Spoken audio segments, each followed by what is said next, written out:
Meeting of the Board of Trustees of the Village of Wilmette. Please stand for the Pledge of Allegiance. I pledge allegiance to the flag of the United States of America and to the republic for which it stands, one nation, under God, indivisible, with liberty and justice for all.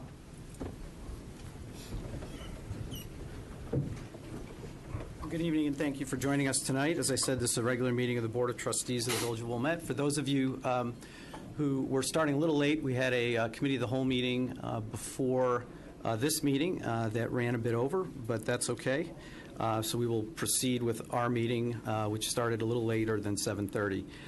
We will call the matters in the order in which they appear on the printed agenda, and there are copies of the agenda on the table by the door. So you may want to have one so you can follow along to see when your matter will be called. Now, if you plan to address us tonight, we ask that you please come up to the podium, please speak in the microphone, tell us who you are and where you live, as that may be relevant to the matter at hand. We ask that you please speak clearly into the microphone because everything you say and everything we say is being recorded. And from those recordings, minutes of the meeting are prepared, and these minutes are available both at Village Hall in hard copy and also on our website at wilmette.com. Our Village Board meetings are also televised on Local Access Channel 6 and on the Internet, and if you look up, you can see the cameras in the corners of the room. By televising our meetings, we make it easy for our neighbors in the community to follow the proceedings of the Village Board, to see the types of matter that come before us, the questions that we ask, and the policies we create. You can find archived videos of Village Board and other local government meetings on wilmette.com, our website. I'd like to personally thank all the residents of Wilmette who regularly tune in to Channel 6 to follow the workings of their village government. Now, before each meeting, the board receives a packet of agenda materials. These materials are also posted on wilmette.com on the Friday before our meeting so that residents and other interested parties can review the very same materials that the board members receive. We don't print hard copies of the packets anymore. We receive them electronically. I review it on my iPad. This week's packet was actually a pretty big one at 1,147 pages. We've had an opportunity to review the information in the agenda packet, so if you do plan to address us tonight, we ask you to tell us the most relevant, most material, most important points that you want us to focus on. Finally, we are a community of neighbors, and as such, we want our meetings to be as civil and courteous as possible, so as a courtesy to those around you, please take this time to turn off your cell phones and other mobile devices. And while we're turning off our phones, the clerk please call the roll. Tonight, you may notice that our deputy clerk is not here, so Mr. Frenzer will be playing the role of the clerk at the meeting tonight. Trustee Wolf. Here. Trustee Sullivan. Here. Trustee Plunkett. Here. Trustee Dodd. Here. Trustee Kurzman. Here. Trustee Leonard. Here. President Belinsky. Here. We're all here, so we obviously have a quorum. Next item on the agenda is item 2, public comment. During public comment, we ask if there's any member of the audience who would like to address the board on a matter which is not on the agenda. Items which are on the agenda, if members of the audience would like to speak on those, they can speak when the particular matter is called. So are there any members of the audience who would like to address the board on a matter which is not on the agenda tonight? May I see a show of hands? Welcome. Both? Okay. Ms. Howe? Ms. Jayek?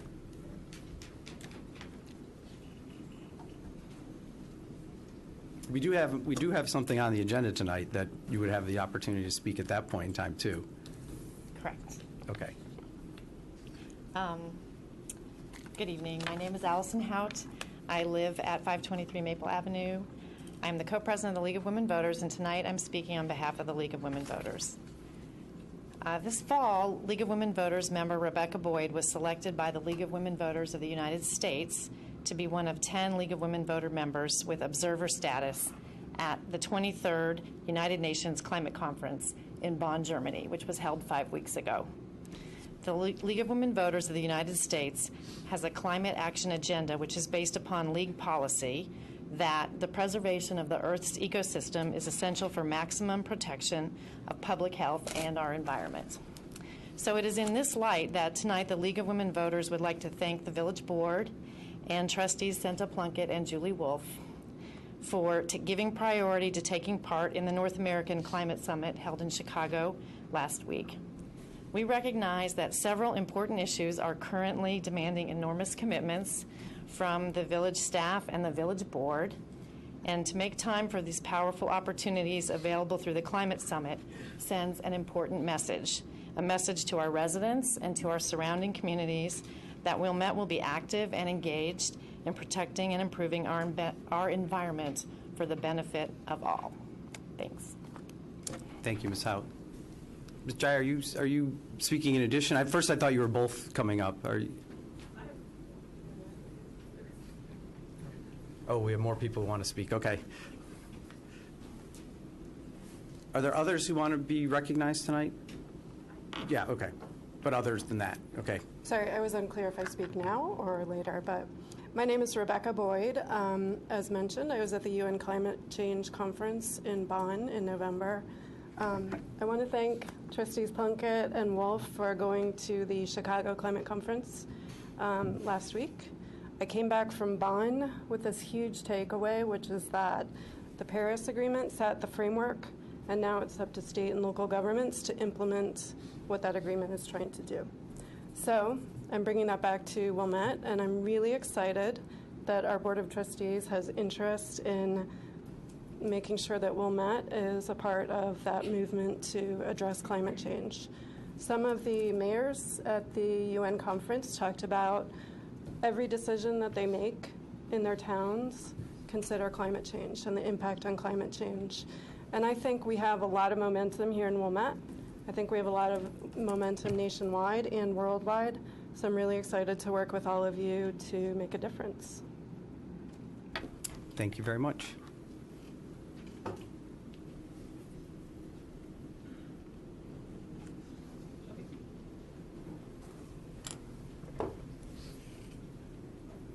Welcome. Nice to see you. Thank you. So this is on the agenda for later in the evening, but I can't stay. Is that all right if I make a quick comment on it during the public comment period? Sure. It's about the sick leave minimum wage committee. Just a brief comment. Sure. My name is Kate Chaya, and I live at Central Avenue. And I am co-president of the League of Women Voters of Wilmette and speaking on behalf of the League tonight. The League of Women Voters of Wilmette wants to state its support for the working group that has been formed to study the issues of earned sick leave and minimum wage in our village. We're looking forward to the working group obtaining useful and factual information that reflects the interests of all stakeholders in Wilmette, residents, employees, visitors, and business owners. We also hope that the working group considers tapping the expertise offered by the many highly qualified persons who volunteered to serve on the group and were not selected. These individuals represent a tremendous resource for the working group as they volunteer their time and expertise and should be engaged in this work if at all possible. We continue to remain committed to a transparent, thorough study by the working group that is seen and understood to be free of bias. Thank you. Thank you very much. Okay, I don't believe there was anybody else who said they wanted to be heard. Okay, so we'll move on to item 3, which is the consent agenda. As described on the printed agenda, routine business and other items that appear to have the unanimous support of the trustees are placed on the consent agenda. All items on the agenda that start with the number 3 are on the consent agenda. So tonight, that is starting with item 3.1 on page 1, all of the items on page 2, and almost all of the items, with the exception of the very last item, on page 3. So items on the consent agenda are up for approval tonight, and if an item is not removed by a member of the audience and it's not removed by one of the trustees, the item will be approved and will not be discussed. So let me begin by asking, is there any member of the audience who would like to remove an item from the consent agenda? May I see a show of hands? Okay. Moving on, are there any items that any of the trustees would like to remove from the consent agenda? Trustee Leonard. 3.3, please. So item 3.3 is adoption of ordinance 2017-0-76, amending the Village Code, Chapter 20, regarding the Westlake Plaza local sign ordinance. Okay, any other items that any of the trustees would like to remove? Okay, hearing none, may I have a motion to adopt the consent agenda? So moved. Is there a second? Second. Okay, it's been moved and seconded. Would the clerk please call the roll on the motion to adopt the consent agenda? Trustee Wolf. Aye. Trustee Sullivan. Aye. Trustee Plunkett. Aye. Trustee Dodd. Aye. Trustee Kurzman. Aye. Trustee Leonard. Aye. President Belinsky. Aye. Okay, so the motion carries. The consent agenda has been approved. And I'll clarify for people who are here tonight, again, all the items beginning with the 3 have been approved, including land use items 3.4, 3.5, 3.6, and 3.7. So if you're here for one of those items, it was just approved. There'll be no further discussion of those items or any of the other items on the consent agenda. So you are free to leave, but of course more than welcome to stay for the rest of the meeting. If you do leave, it is early, even though we started late, and you have time to stop by one of our downtown restaurants before heading home. So please do that. Next item on the agenda is item 4, report of officers. And I do not have a report tonight, but I'd like to recognize Trustee Wolf and Trustee Plunkett, who are planning to make a few remarks regarding the North American Climate Summit that was held recently in Chicago. So, Trustee Wolf, the floor is yours. Thank you. It was really a wonderful conference. I was able to go down Monday for some of the breakout sessions and there was a lot of technology presented, actually, some interesting new ways of monitoring climate things, that sort of thing. And then Santa and I went down together on Tuesday for the main part of the conference. And one of the highlights was the signing of the Chicago Climate Charter. It was a ceremonial thing as much as anything, but Rahm Emanuel was there and Anne Hidalgo, the mayor of Paris, and they were the first two people to sign. It was really very dramatic, very, very positive feel. Every person we talked to said who had been involved in this for a while that it had a very positive impact on their community. And there were large cities represented and smaller cities, Phoenix, Washington, D.C., Austin, but also a lot of suburbs of Chicago.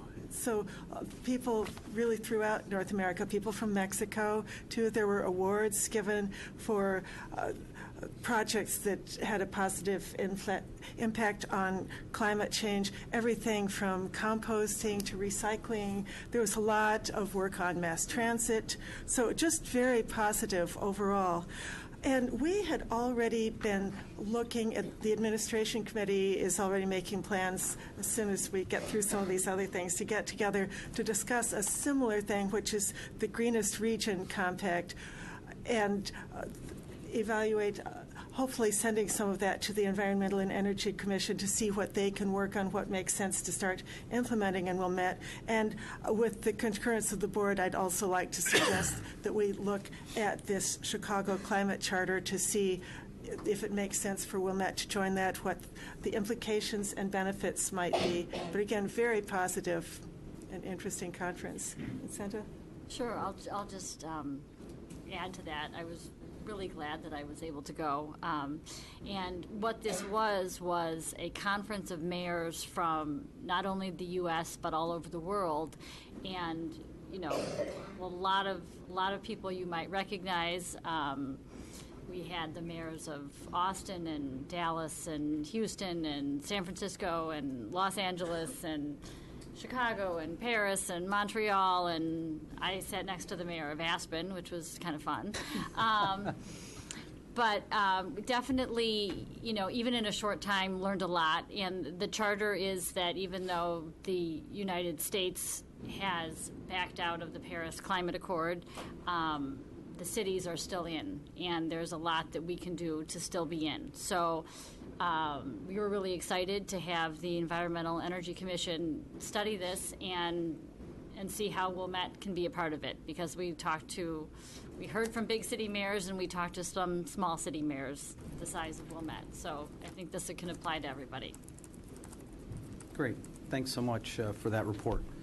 And thank you for taking the time to go. I mean, we all have a lot of commitments, so that's extra time spent, and not as if this board hasn't been asking you for extra time lately, including the meeting before here.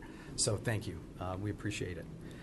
Next, we'll move on to a report from our village manager, Mr. Frenzer. Thank you, Mr. President. Just very briefly, for residents who might not have seen it with our e-news or our webpage, in keeping with the green theme of the evening so far, we are now accepting holiday lights for recycling. We'd like to remind all residents that unwanted light strings should not be put into the household solid waste, and they cannot be put into the recycling. Instead, we have recycling containers available for you at the Public Works Yard at 711 Laramie Avenue. They are in the visitor parking lot. They are available 24 hours a day. So if you have used unwanted defective light strings, please bring them to the Public Works Yard and not into the household waste stream that we have. We will accept lights of all colors, all lengths. They just should be removed from any type of garlands or any type of green, rather, whether live or artificial, just the lights themselves. For that and any other information on our recycling programs, please visit us at wilmette.com. That's all. Thank you, Mr. Frenzer. Next report is from our Corporation Counsel, Mr. Stein. Thank you, Mr. Mayor. I have a quick report on item 3.24, which was approved tonight. That is the implementation of a local adjudication system here in the village of Wilmette. Essentially, just want to give a brief overview and then offer some contact information should anybody in the audience or people watching at home need to make contact with village staff. This is an option for the village to contain any kind of code violations. These are non-criminal, non-jailable offenses, but nonetheless do happen occasionally in the village, to a local adjudication here that is beneficial to both parties, beneficial to the village as well as to those that are either quote-unquote victims of crimes or these violations, or even those that are accused. It's a local system that's going to be held right here in this room once a month. It'll be an administrative law judge will be the hearing officer and make the final rulings on after any kind of hearing that we have. That's the convenience factor. It's less expensive for not only the village and the taxpayers, but it's less expensive for those that are accused and found liable of any crimes.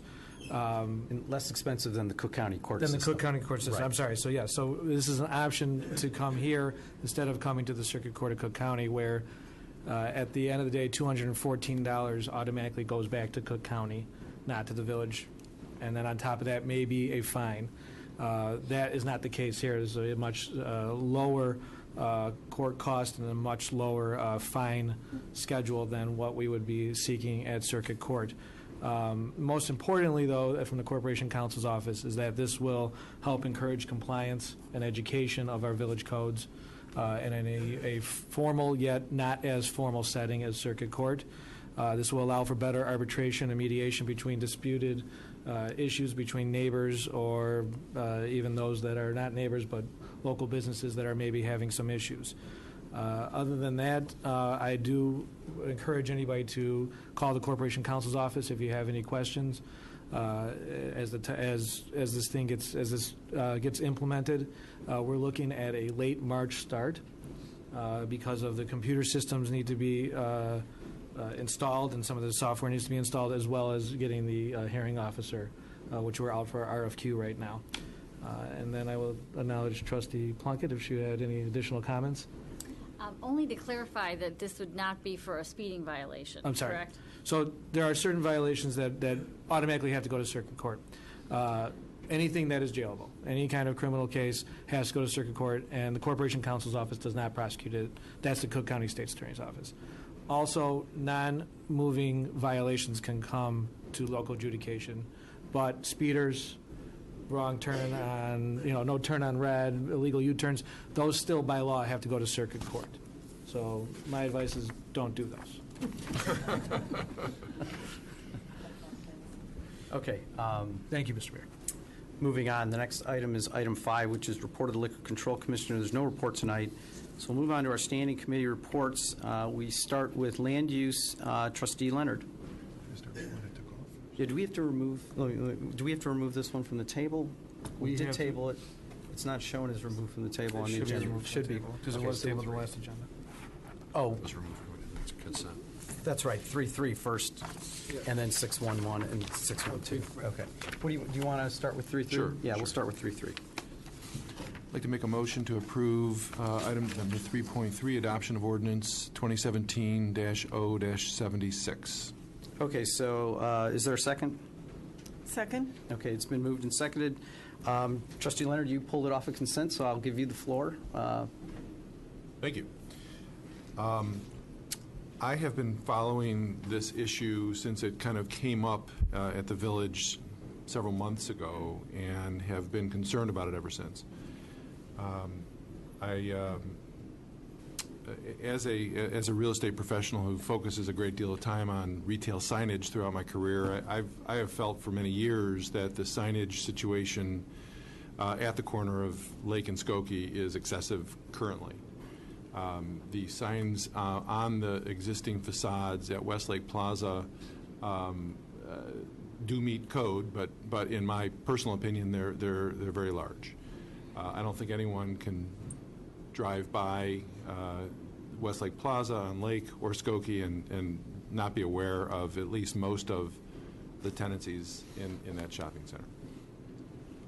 When I saw that there was a request for additional signage, and that design of that additional signage was going to be in the form of a monument sign featuring all of the tenants in the shopping center with very small lettering on those signs, it gave me great concern for several different reasons. I guess the biggest reason I'm concerned is just the visual pollution aspect of the community, and how adding an additional lighted sign at that corner, or 2 additional lighted signs at that corner, just is, I think it's going to be extremely unattractive. I think it's unnecessary, and I also think it's going to be highly ineffective because of the very small typeface that are required for each of the tenants. Driving by at 30, 35 miles an hour, it'll be virtually impossible to read the signs. And if someone does focus well enough to read each of those little signs and those little letters, it could be dangerous. I understand the reason for the request.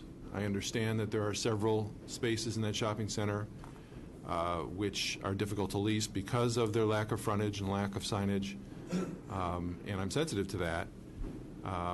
But I don't think this is the right solution. I don't think it's attractive for the community. I don't think it's effective for the shopping center, and would like it to be rethought before it's approved.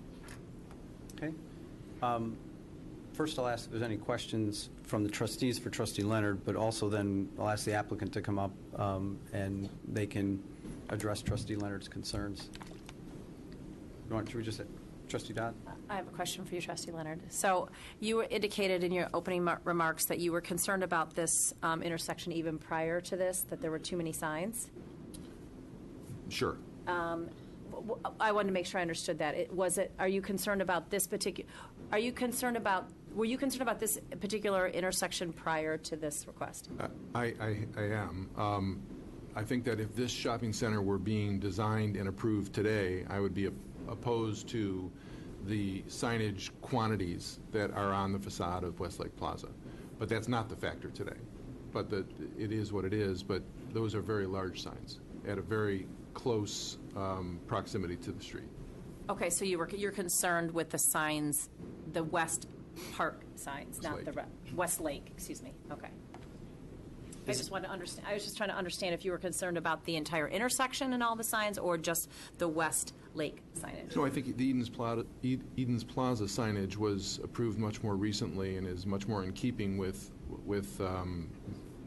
modern sizes and allowances. But Westlake Plaza was designed long before Eden's Plaza, and it's just a lot of signage.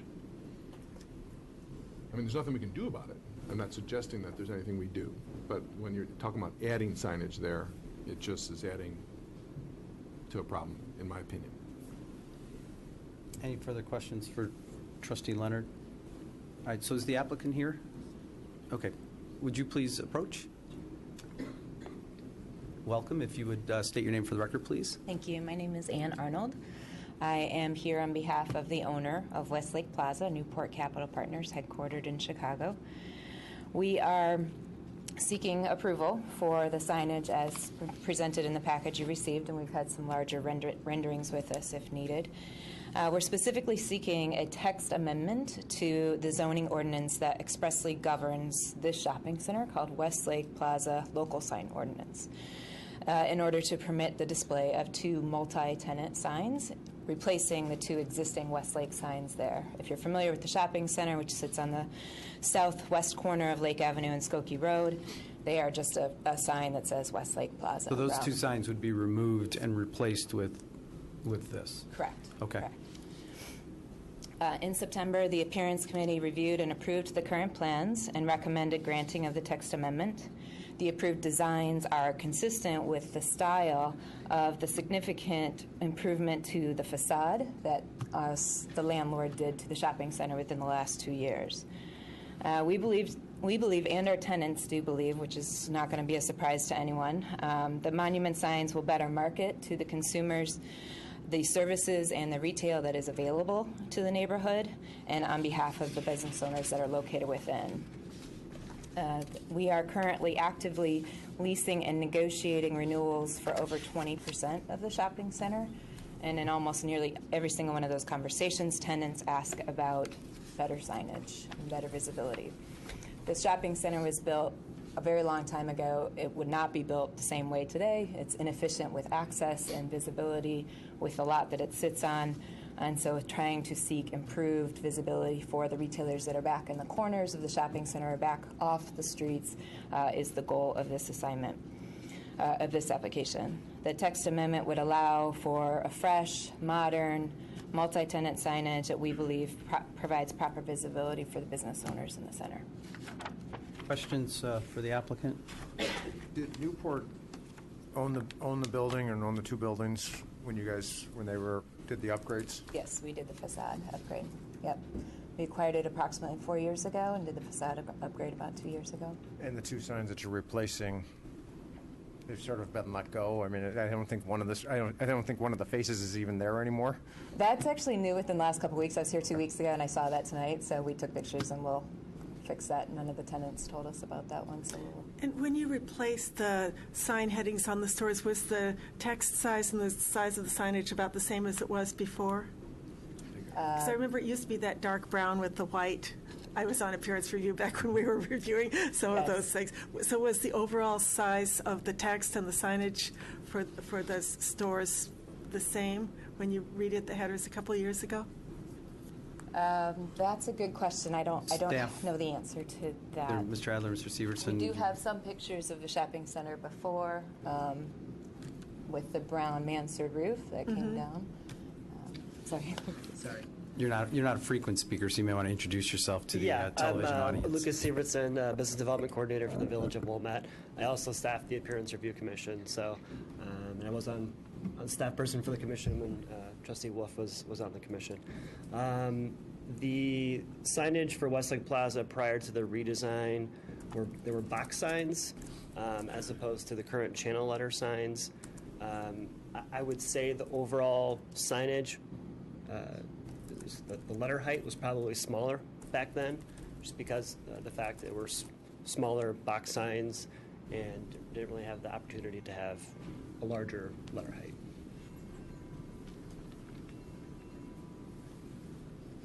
I have an example if you'd like to see what it looked like before.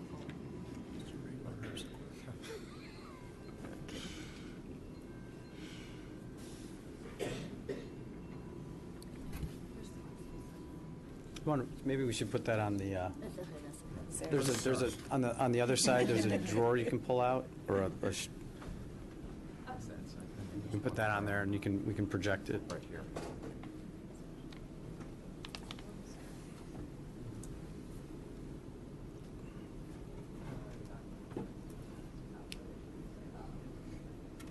If you place it down. Place it down. Place it face down. Yeah, the camera's up above. So you might want to rotate it. Turn it. Yep. Right side up. There you go.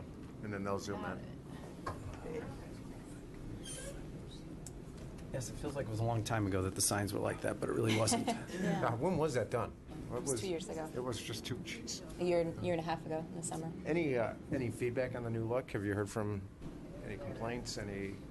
No, we've not heard any complaints. We do have, quite a bit. There's actually 26 tenants in the shopping, 26 tenant spaces in the shopping center. We have 3 dark spaces right now.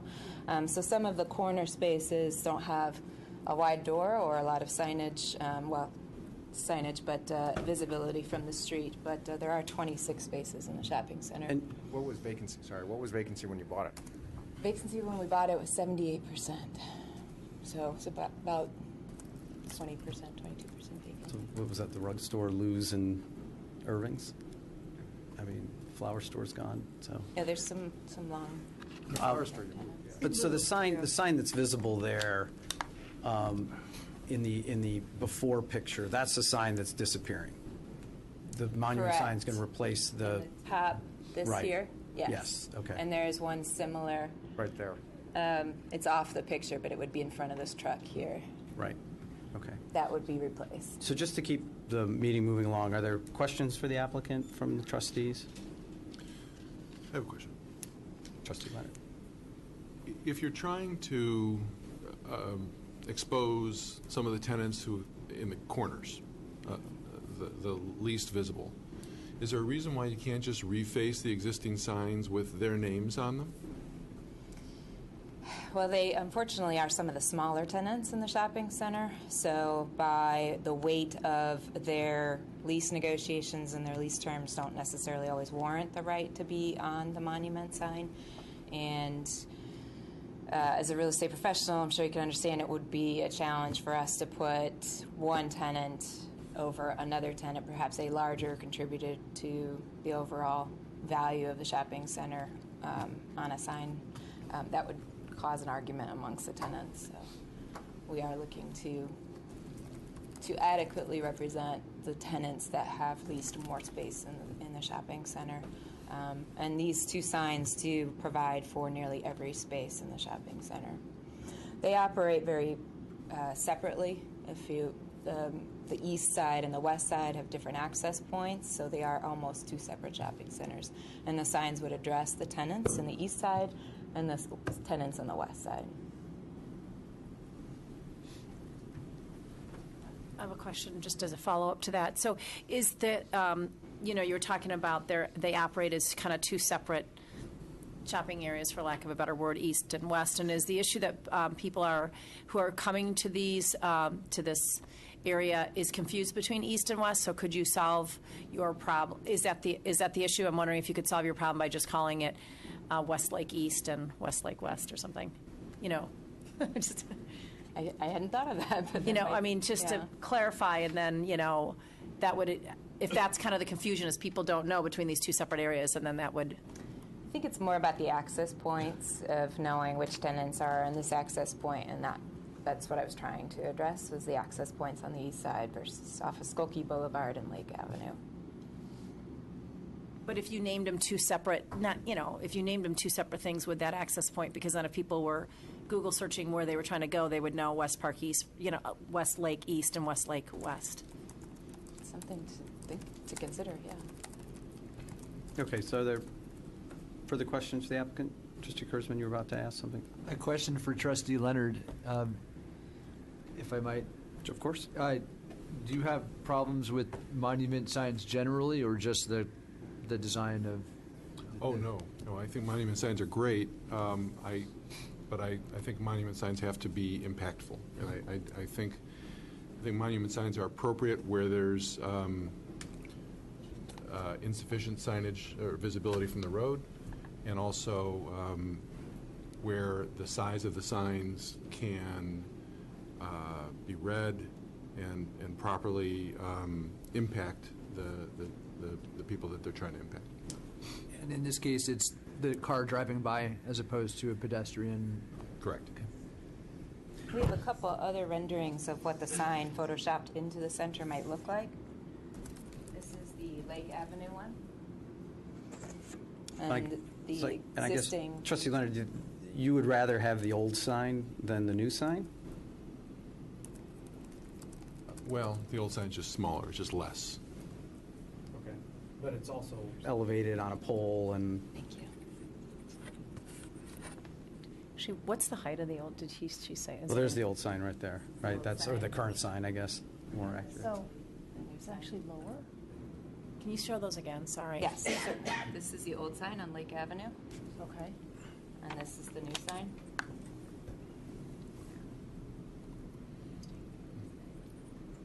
The Lake Avenue is 15 feet, and this sign will be 12 feet.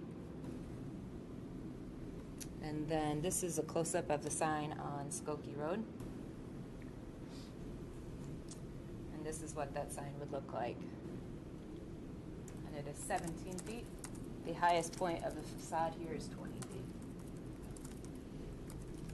But the total square footage of the sign, of actual signage, illuminated signage, is much greater in the new ones than the old ones. Than what's currently there. I think that's really the issue that I have. Yes, It's not the height of the sign. The current signs kind of blend into the trees and the such. They're really not in your face, whereas these are going to be designed to catch your attention. These are more square footage, evening correct? and Yeah. day, so. Trustee Kurzman? Is there anywhere else in the mall where there's like a directory? So if this were to be viewed as the complete listing of the businesses contained in the center, is there somewhere else where that information is contained? There is not. All right. Further questions for the applicant? All right. Since we did pull it off of consent, I will ask if there's any member of the audience that would like to be heard on this matter. All right. Hearing none. It's been moved and seconded. Discussion. Nobody. I'm not going to go around the horn. Nobody should feel obligated to say anything. But left side. Anyone? I guess I'm okay with it. I read through all the appearance review, worked through with you guys, and I know they amended some of the font sizes and that sort of thing. And I guess and I know you took out a parking space to be able to accommodate the sign, so I'm really okay with it as proposed. I'm supportive as well. But I understand exactly what some of the concern is, especially since this is really a key traffic area for Wilmette and what's going to be seen. But I think what has been done to the building and seeing a vibrant consumer base, a vibrant store base, and the signs that this corner is appropriate given what's there. It's not going to be impactful to residents and neighbors. We're going to see it, but seeing it might not be a bad thing. So I'm supportive. I think I said I wasn't going to go around the horn, but we end up going around the horn all the time. So, just tried. We're creatures of habit. Yes, I've tried. Yeah, Sorry. I think the modernization over the last couple of years is definitely, it's a big improvement on that corner, and I do think those old signs are rather dated. I don't know, with so many tenants, and I've had myself not being able to, or just not knowing certain places were back there. I know it's probably not the best look, but I don't know how else you would do it, and I know it's already been through the Appearance Review Commission, so I would be okay with it. I just want to say that I would be in favor instead of you putting in two separate signs and calling it West Lake East and West Lake West or something, just because I think the reality is if we look 5 years in the future or whatever, most people are going to look on their phones, Google where they're trying to go, and I think you'd solve your issue better by distinguishing those two different areas. And second, I think when I look at this personally, I think it's hard to read that sign. I can't read that sign right now, so I understand what Trustee Leonard is saying.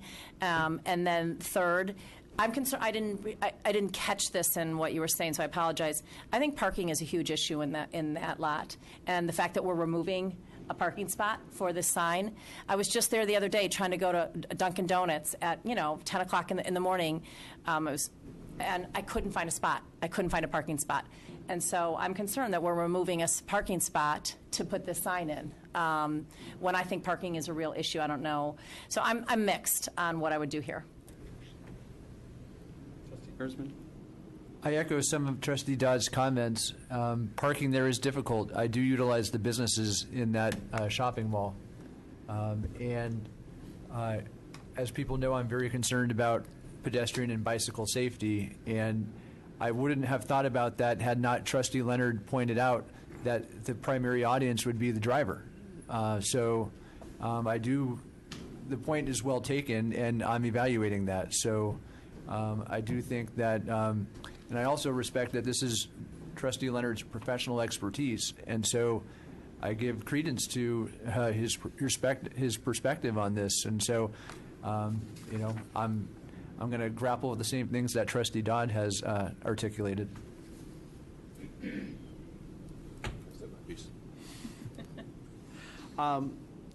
Look, I do think it's an improvement over the old signs. Okay, you may not like the style, but I think it will look better. From a parking point of view, yeah, I have problems parking there too, but at least there isn't, sometimes we are concerned about parking because of what it will do to a neighborhood. There isn't a neighborhood street here where if you can't park to go to Irving's, you're going to go park on a neighborhood street instead. That's very concerning. It's always been a big concern of our land use discussions on new development, but I don't think that's a concern here, losing the parking spot. And you know, Trustee Leonard's definitely a real estate professional. The owners are real estate professionals. And, you know, if the ARC is okay with the view, I think it's improvement over the old signs, and I wouldn't stand in the way of them doing it. Is there any further discussion, any further comments anyone wants to make? Okay. So it's been moved and seconded. And applicant, is there anything further you'd like to add? Okay. Yeah. So it's been moved and seconded. Would the clerk please call the roll on the motion? Trustee Wolf. Aye. Trustee Sullivan. Aye. Trustee Plunkett. Aye. Trustee Dodd. No. Trustee Kurzman. No. Trustee Leonard. No. President Belinsky. Aye. So the motion carries. The ordinance is adopted. Back to Trustee Leonard. We have a full docket tonight in the Land Use Committee. I'd like to move for the approval of item 6. We actually have to remove it from the table. It doesn't say that, but we did table it, so we first have to make a motion to remove it from the table. Okay, I'd like to move to remove item 6.11, Zoning Board of Appeals Report, case 2017-Z-42 from the table. Okay, is there a second? Second. All right, all those in favor, say aye. Aye. Are there any opposed? Okay, it's been removed from the table. And now? Now I'd like to move for the approval of item 6.11, Zoning Board of Appeals Report, case number 2017-Z-42. Is there a second? Second. Okay, it's been moved and seconded. Would the applicant please come forward?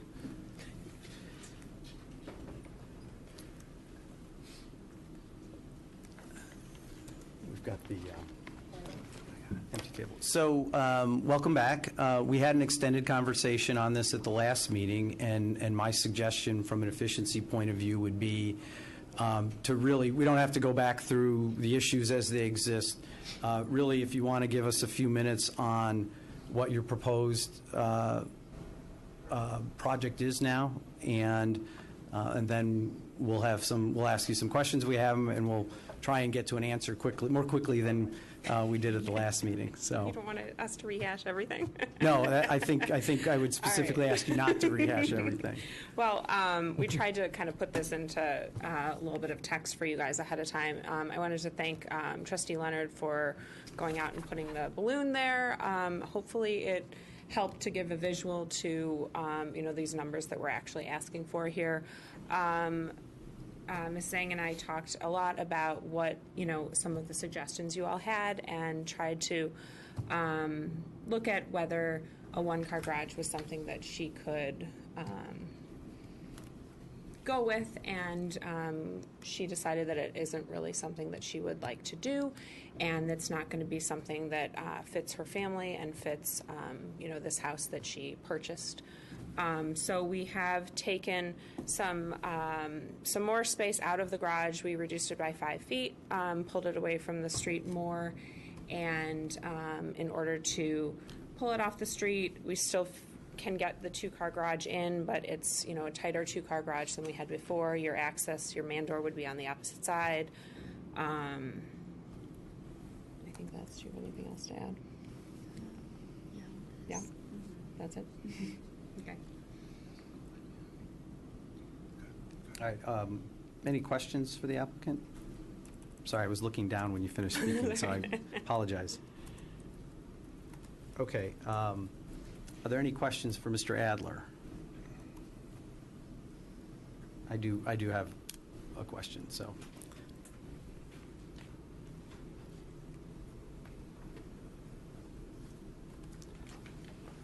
So I want to make sure that we understand the setback requirement on this property is 33 feet. Correct.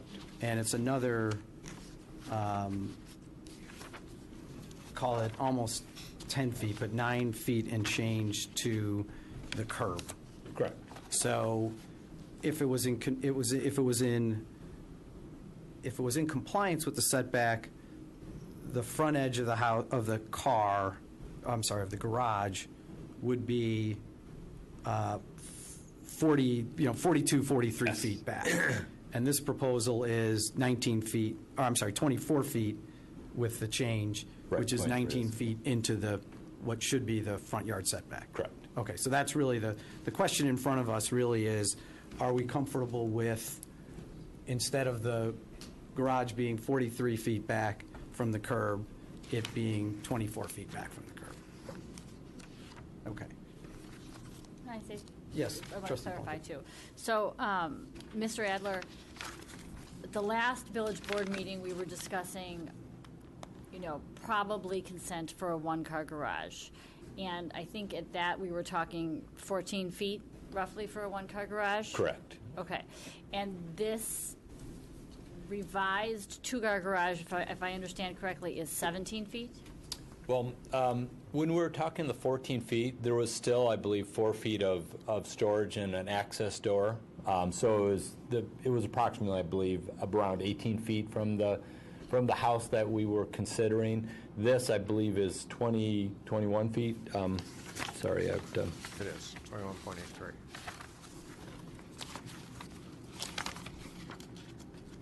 Yeah, 21 feet from the front of the garage. Right. It's 21.83 on the west side, Where- just where, in order for it to turn the corner in. So this is the existing corner of the garage. approximately 3 feet farther than the one-car garage that was being talked about at the last meeting. The revision that was made at the last meeting, I believe, was to basically be 11 feet from the front lot line. So I believe this is 3 feet further than the revision that the applicant was willing to make for the smaller two-car garage. I'm sorry, say that again. The- A one-car garage would be only 3 feet, or the one-car garage with the 4 feet of storage? Was going to be 3 feet, setback 3 feet further than what is being proposed currently with this revision before you now. Okay. Right. Is this the smallest amount of, I know that there's still some storage. Is this the minimum, in your opinion, of where you could have an entrance? You tried to eliminate some of that storage. Can you do any more, or tell me the practical? The practical part of it is that we've brought this up another 6 inches because we're closer to the house. So the top of foundation will now be at the same height as the rest of the house. By doing that, we were able to get rid of a step at the front door. So it's just a stoop and one step. If we get any closer, you're going to be driving right next to your house. I don't believe this, in my opinion, is tight as it is. If we go any further, you're going to be a foot from you're probably right now about probably a foot and a half from your front step as it is now. But this is it's almost a 22 by 20 garage, which is our standard sort of. Well, it's 21 by 20. 21.8 times 20, or? Yeah, where is the size? I'm trying to. It's on 3.0, right? That's the one. Yeah, that's what I'm looking at, right. 3 point. On this one? It comes out 21 feet from the Okay, so existing it's house. 21 by I mean, if 20 you- versus 22 by 20, which is sort of our standard two-car garage. Yeah, I think your assessment, because the exterior dimension is approximately 21.83 by 20. Okay, all right, that's what I was Just looking as at. the It was correct, way it okay. turned, yeah. Okay. We're both saying the same thing. Yeah. But it's an inch, I'm sorry, it's a foot smaller than our standard 22 by 20 garage, or it's less than an inch smaller. Less than an inch smaller, because I think if we look at the exterior dimensions being 22 by 20. If you look at this, the exterior dimension's basically 21.83 by 20. So for all practical purposes, this is our normal two-car garage. Okay. All right, any further questions for the applicant or for Mr. Adler? Again, I'll ask if there's anyone in the audience that wants to be heard on this matter. All right, I don't see any hands.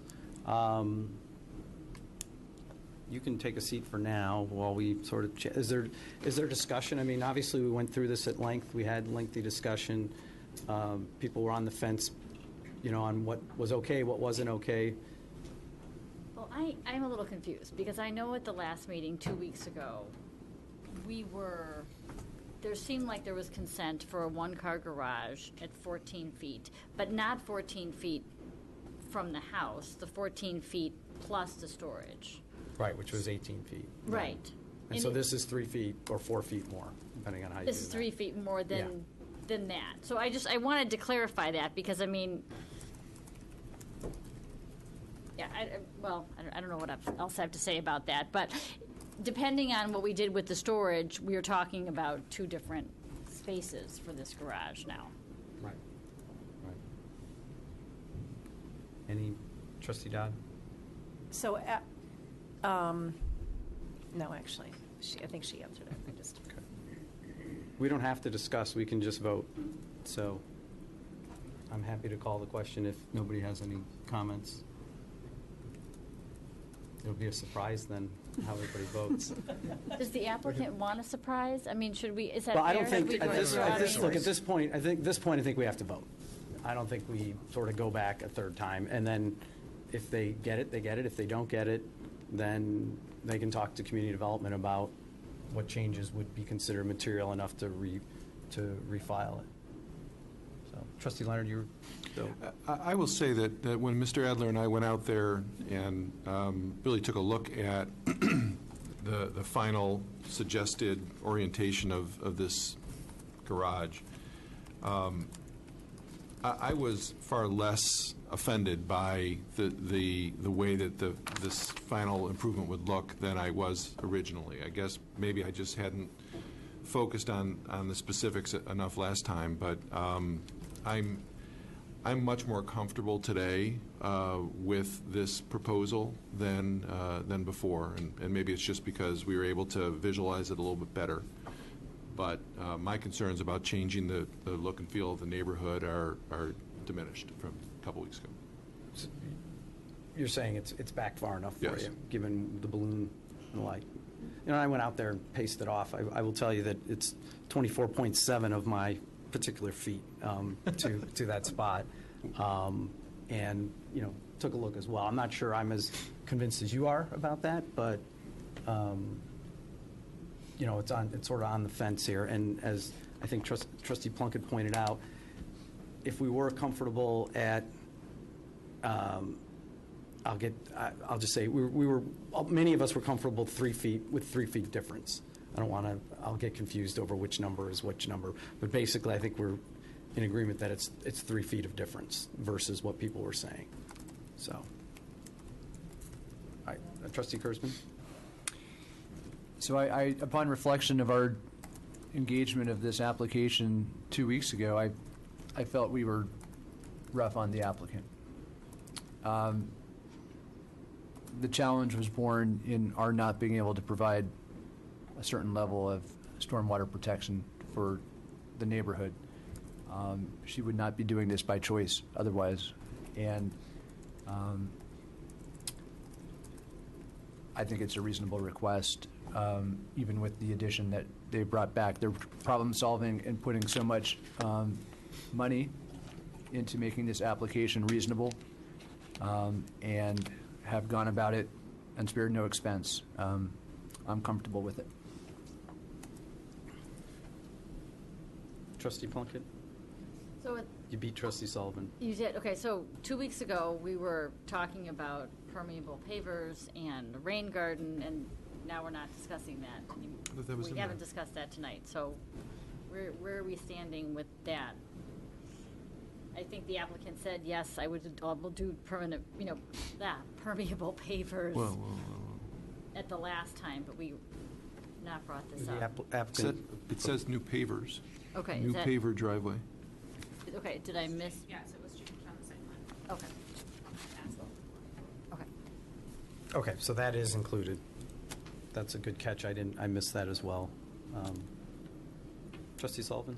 Well, I actually don't necessarily, I want to just disagree and say I don't think we were rough on this applicant at all. I actually think it was one of our better dialogues for 45 minutes to an hour last week to come up with what I think is the right solution here for this neighborhood. We had a number of neighborhood complaints or issues with this who couldn't speak. This is a challenge. I think we all agreed that we want to help, that the flooding issue took that off the table, but this will impact the neighborhood. And I think we afforded them an opportunity to come back with a solution that may or may not get approved. So I just take issue with the term rough. I think it was a good, healthy discussion. Anybody else? All right. So this item did come to us with a negative recommendation from the Zoning Board of Appeals.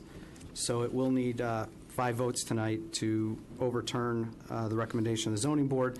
An affirmative vote on this motion is a vote to overturn the Zoning Board of Appeals recommendation. The clerk, please call the roll. Trustee Wolf. Aye. Trustee Sullivan. Aye. Trustee Plunkett. Aye. Trustee Dodd. Aye. Trustee Kurzman. Aye. Trustee Leonard. Aye.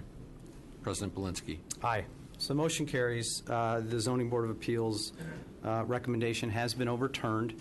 So our process is, and I don't know, how do we do this over the holiday? When you have a negative recommendation, your ordinance isn't approved. If it was a positive recommendation, the ordinance gets approved when it comes in front of the board. With a negative recommendation, first it has to be overturned, and then at the next board meeting, it will be approved.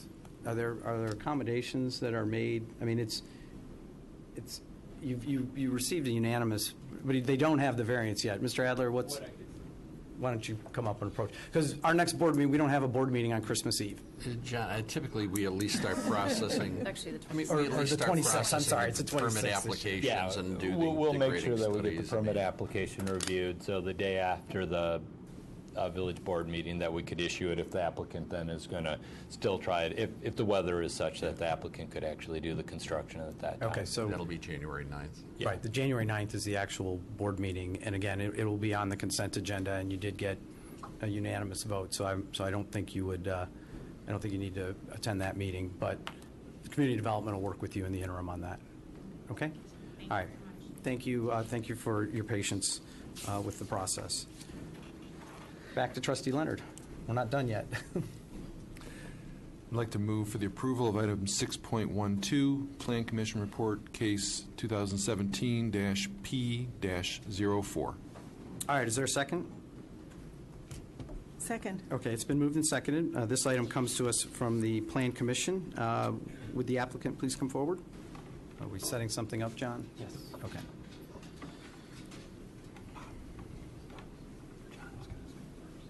Oh, that's right, that's right. I'm sorry, that's right. Mr. Adler is actually getting the floor first here. This is our first PUD in quite a while, so for the purpose of communicating with the community as a whole to understand how our process works and what the terms are. Sorry about that.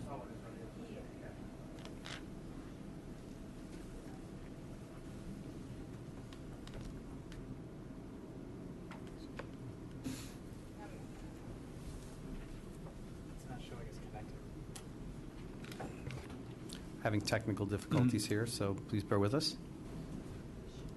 I do have your drawings on this if you need them.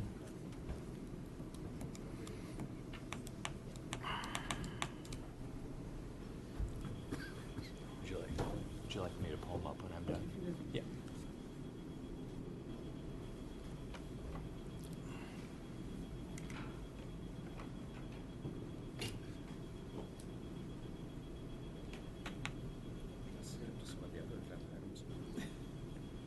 Can we just try a different computer? Not picking up the connection to the video. Can we have a hard copy that we can put on the table? Okay.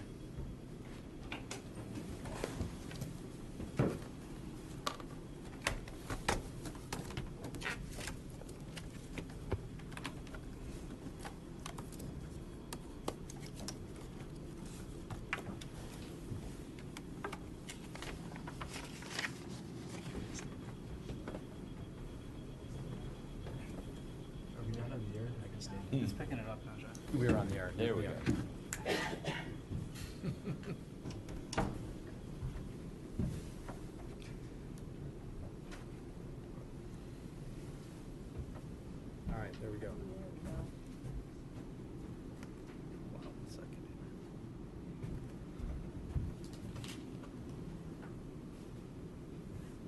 Great. I promise I will be quick.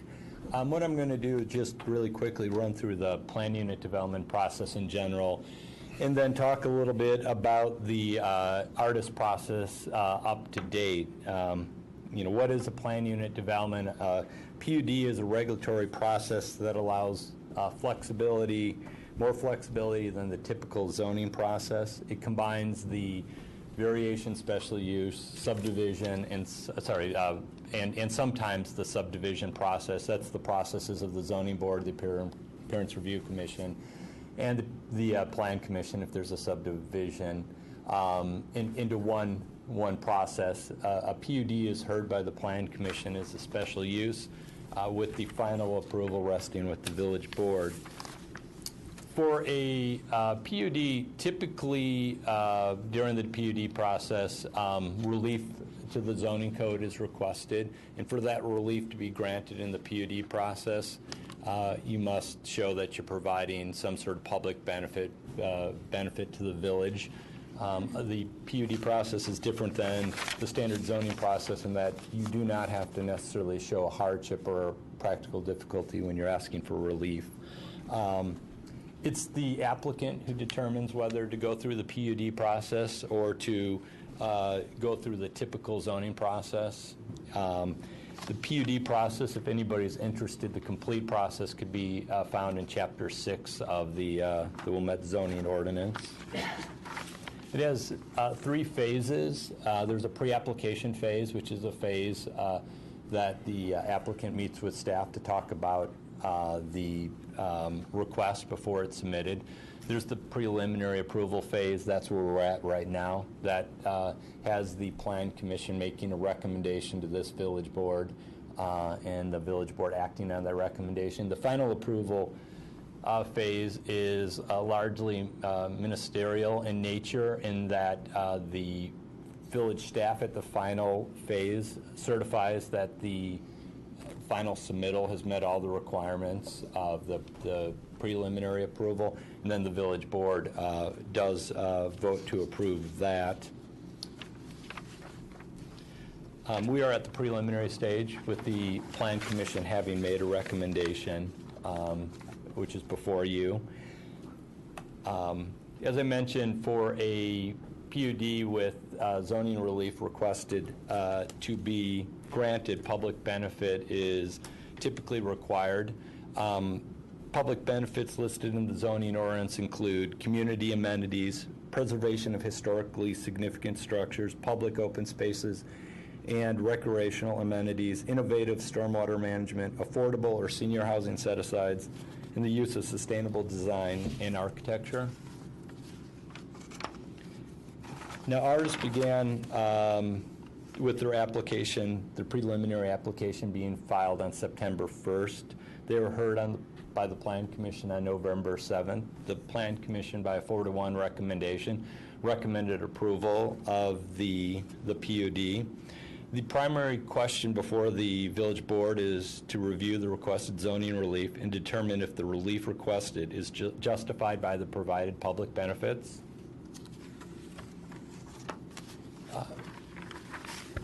And can I interrupt you 1 second, Yeah. Mr. Adler? So in that vein, I'm looking for, there was some text in here in sort of the boilerplate that I thought was relevant here. So and this is for the trustees, this is on page 458 of the PDF file. The bottom of that page says that section 20-6.5.e of the zoning ordinance states that no exception to district regulations within a PUD may be granted unless the petitioner demonstrates of substantial benefit to the village. The benefits provided are to be balanced with the reliefs sought. And so the real question in front of us is, if there's a small request for relief, then a small amount of public benefit would be appropriate. If there's a large request for relief, then a large amount. I mean, that's really what we're trying to weigh here, right? Is sort of, is there enough for what the ask is? Yes. Okay, all right. It's in other words, it's relative. Right. You don't just say, oh, there's a public benefit, so everything's good. It depends on the magnitude of each of the sides of the equation. Yes. Okay, all right. Sorry, apologize for interrupting you, but. And just really quickly was going to touch on the public benefits as outlined by Artis.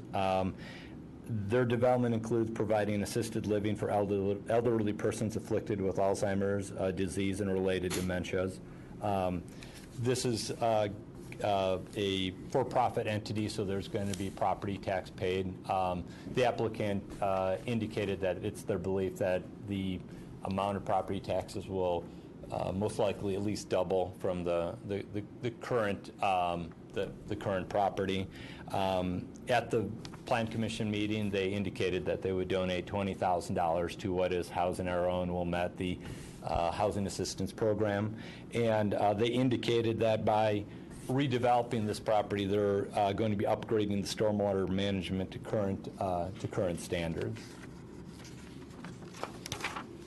This shows the requested modifications that the applicant is requesting. This has been updated to reflect the amendment that you received today. The applicant did lower the height of the roof by 1 foot from 43 feet down to 42 feet, and all corresponding heights went down by 1 foot. In addition, and this was a condition of approval from the Plan Commission, the applicant increased the buffer, the southern buffer yard, from 5 feet minimum to a 5 feet. Sorry, I think we have the wrong. Yeah, that's okay.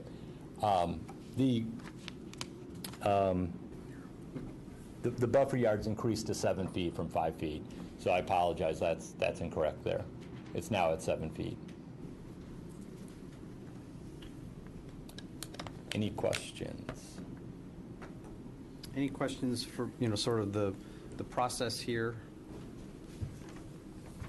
Okay. Thank you, Mr. Adler. Now we will ask the applicant to please come forward. Apologize for the false start there. It's okay. All right, good evening. My name is Jim Griffin. I'm with the law firm of Shane Banks, representing Artis Senior Living. I appreciate the opportunity to be here. Artis has spent a lot of time and effort over the past several months to develop this plan. Even before we filed the application, we had meetings with the neighborhood, meetings with the village staff, and we've really worked hard to design a plan that we think fits well within the neighborhood and is going to be a beneficial use to this area. So let me interrupt you 1 second here. Just a lot of times in these presentations, people will want to go into great depth with regards to who we are and what our experience is, and as well into great depth in terms of the market and the like. And if I could make a suggestion, you certainly can touch on those areas, but maybe focus the conversation on the physical aspects of the property, the real land use question in front of us. And then the Plan Commission didn't really talk much about the public benefit, but talk about the relief requested and the public benefit in your view on that. So sort of, in essence, focus on what our true decision is here tonight, rather than, we read the minutes, and I know you've given your background to the Plan Commission. Yes, and I don't want to repeat information that you already have, so thank you for the direction. Okay. And also, so besides myself here, we have Jay Hicks with Artis Senior Living, Rick Whitney with Fitzgerald Associates is the architect, so if you have specific questions for him, and then Brian Rieger with V3 Engineering is also here. So we've brought our whole team, so if you have questions that are specific to a discipline, we'd be happy to answer them. As far as, we are here for planned unit development. Not commonly used in the village, but a very common tool in a lot of municipalities. And generally what it does is it certainly allows a project to be developed that is done in a way that hopefully has some public benefit and fits within the area, but doesn't necessarily follow to the letter every single requirement of the zoning ordinance, because oftentimes the zoning ordinance, which applies throughout the municipality, isn't designed for each specific site. And here what you have an infill redevelopment of an obsolete shopping center. So not surprisingly, what Artis proposes to construct doesn't fit precisely within the parameters that exist in the zoning ordinance. So we selected the planned unit development procedure.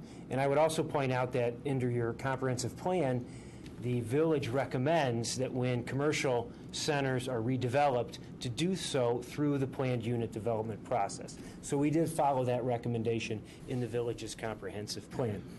And the reason we chose that is because we do need some relief from some of the requirements. I think the most significant one is the height. There are some side yard setback requirement that we are seeking some relief from.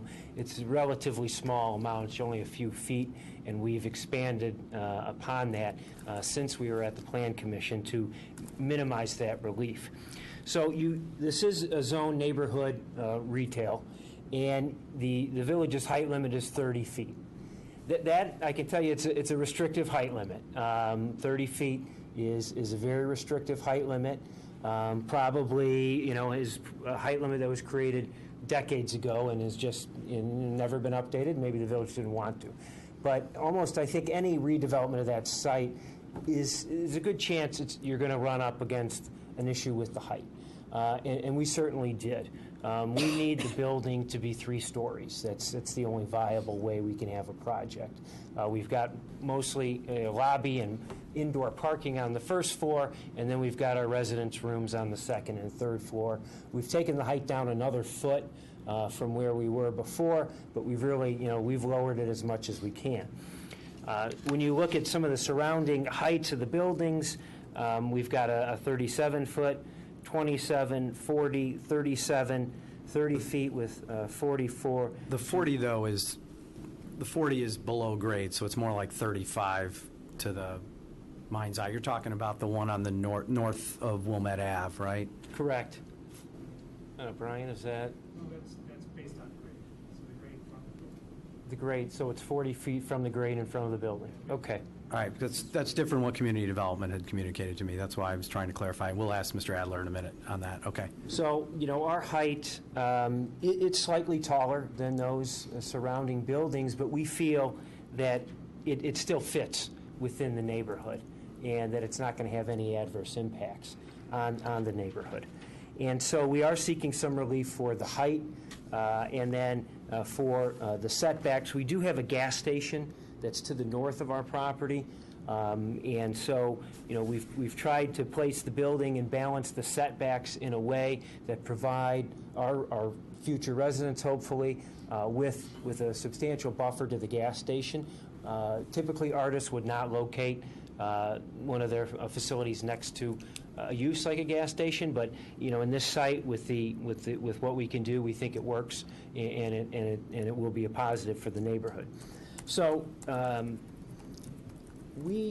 think, Mr. President, you asked, part of it is how substantial of relief are we seeking as part of the planned unit development. And obviously, it's a subjective question, but we think that, for the most part, the building conforms to the existing zoning with the exception of the height. And we think, given the location and the setbacks we have, that we're not adversely affecting neighboring properties by going a few feet above what surrounding heights of surrounding buildings are. Well, it's 16 feet above the building next to it, right? 27 versus 43? Yes. Okay. So yes. Again, so as far as the public benefit, then, obviously we get, the village gets the benefit of having this shopping center, which has some significant vacancies, functionally obsolete, and is really a center that isn't successful now, and is not likely to be successful in the future, just because of the changing retail marketplace. So this is a reuse, or not a reuse, but an adoptive change to that. It's bringing in a use that has a true need, certainly in this community and overall. Alzheimer's care is a growing industry. There's a growing demand for that, and we're able to bring this use close to the residents of Wilmette who may have a spouse or a parent that they need to move to one of these facilities, and to put it in an area like this provides convenient access, for the caregiver to visit and to be able to come to the community. So we think that's a significant public benefit. We're also, by the redevelopment of the shopping center, we're taking care of a stormwater system that doesn't meet any of your requirements now, and designing a system that is going to meet all of your requirements. That's going to be a substantial benefit to the community.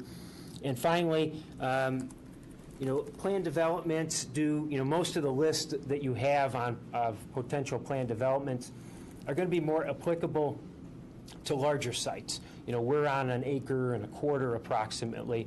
We're not able to provide public parks and things like that. So we're limited in what we can do on the site to provide some type of public benefit. So that's why we proposed the donation to Housing Our Own.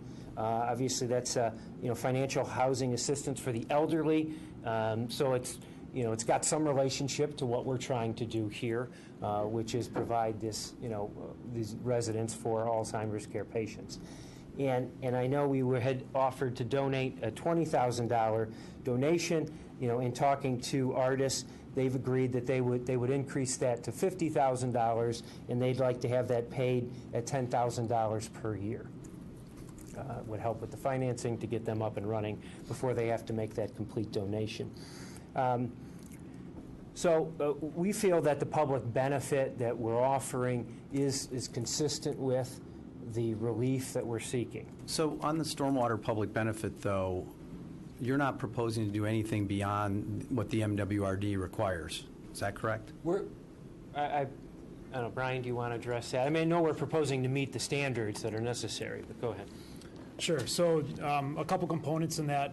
We are definitely meeting the ordinance, and we're going to that level as far as stormwater detention and the volume control. The one thing that we are doing is increasing the impervious area. So on the site, the general site, we're reducing the impervious area by 15%, and that does not include the pervious area or the green space that'll be part of the green roof and the landscaping that will be on top of the roof. So that we took the conservative approach, wanting to make sure that we had the correct numbers depending upon what that roof garden ended up looking like. But at the end of the day, the stormwater improvements that you're making, if you weren't asking for relief, so if this was a conforming project, you'd have to do exactly the same thing that you're talking about in terms of detention and pace of release and all that to be in conformance with the MWRD and with our meeting ordinance. the MWRD ordinance. But you're not doing anything beyond that. As far as the release rate, the amount of volume we're providing, that's correct. Okay. So I guess my point back to sort of the public benefit question is, if you were coming here and not asking for relief, if you were just doing a by right project, you would have to do exactly what you're doing. You're not doing anything above what somebody who wasn't asking for relief would have to do. In other words, you're meeting the requirements. Any new development would have to meet your requirements. Obviously, relative to a concrete shopping center that was built years ago, that's an improvement. But relative to somebody else redeveloping the property without asking for any relief, it's the same. Correct. Okay.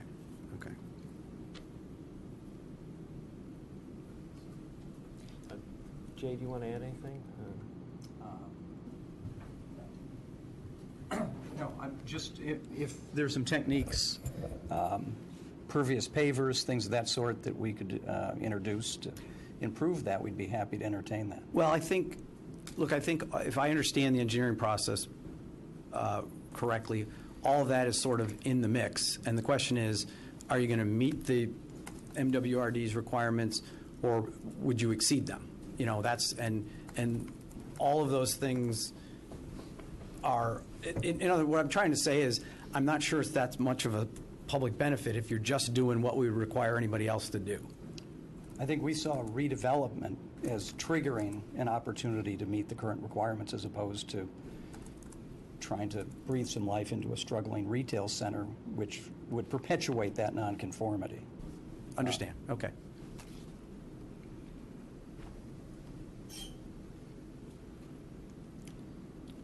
If the Questions? board has questions, Yeah, we'd be questions for the happy to applicant? answer. Trustee Wolf, you... I guess I have a couple thoughts. Looking at the site and the site plan, you only have 3 feet of landscaped buffer at the front. That's awfully small.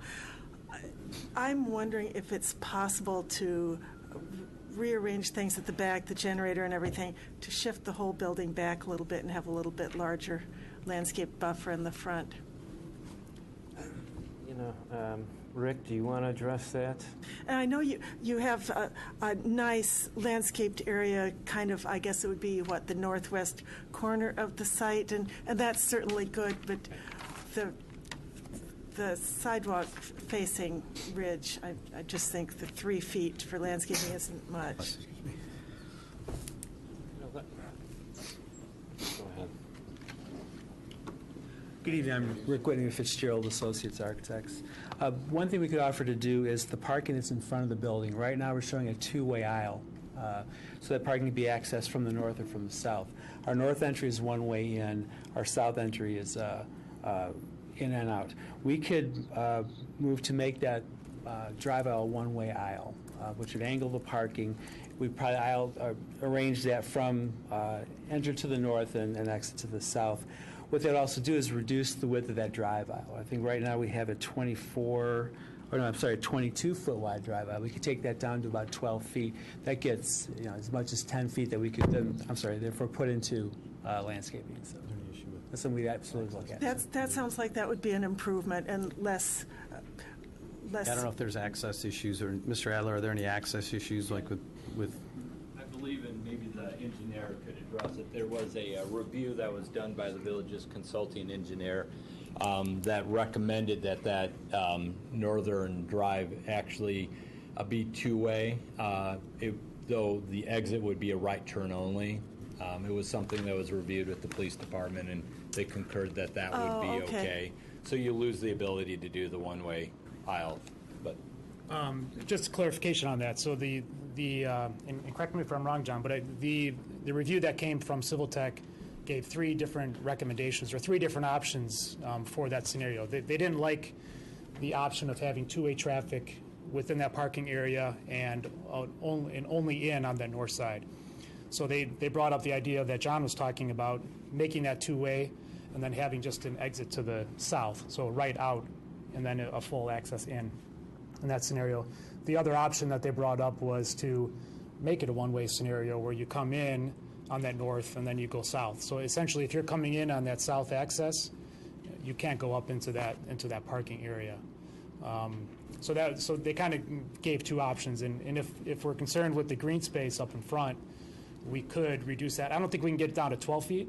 I think we still need to have fire access get through there because fire engine has to come in, but we can get it down to 18, 19 feet, so we can gain another probably 4 feet potentially in that front area. Okay, so I was a little confused because I thought that was the preferred option. So, Mr. Adler, would that be, if they did make that 1-way in only, but wide enough for a fire truck to get in if needed, would that be okay as far as? My discussions with engineering, that their preferred option was the option that would permit the 2-way. Okay. But I don't know if that means that they wouldn't support that other option, but I know that the preferred option was to change it to right turn out. But I apologize. I don't know. Maybe that's a detail to be worked out later too. But that's interesting that there's that option. The other thing that I would be interested in and having artists consider is going for LEED Silver certification on the building. LEED is actually a specific item in our ordinance that would be deemed public benefit. Exactly. And that would be a benefit to the village. I think it would also be a benefit to artists for public relations. It's a very positive thing. And in speaking with some people in the architectural community, they kind of indicated that might be something that would be quite feasible for you guys to go after. If maybe ask for one thing to consider.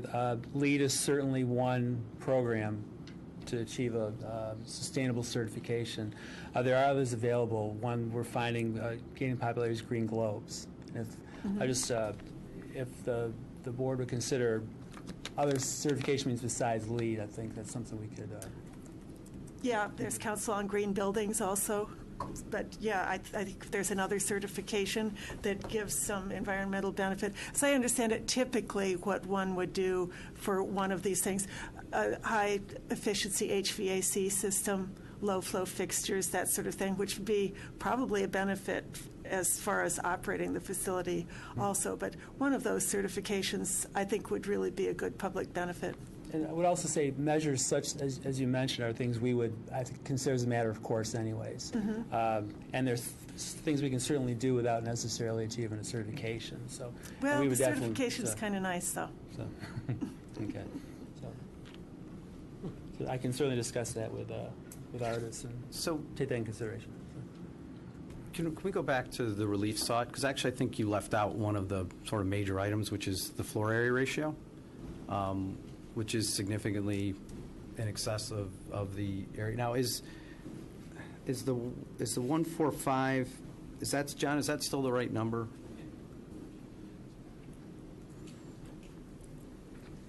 That's the correct number, but that is counting that courtyard area at 100%. The applicant counted it at 50%, so that's why the number changed from when they submitted originally.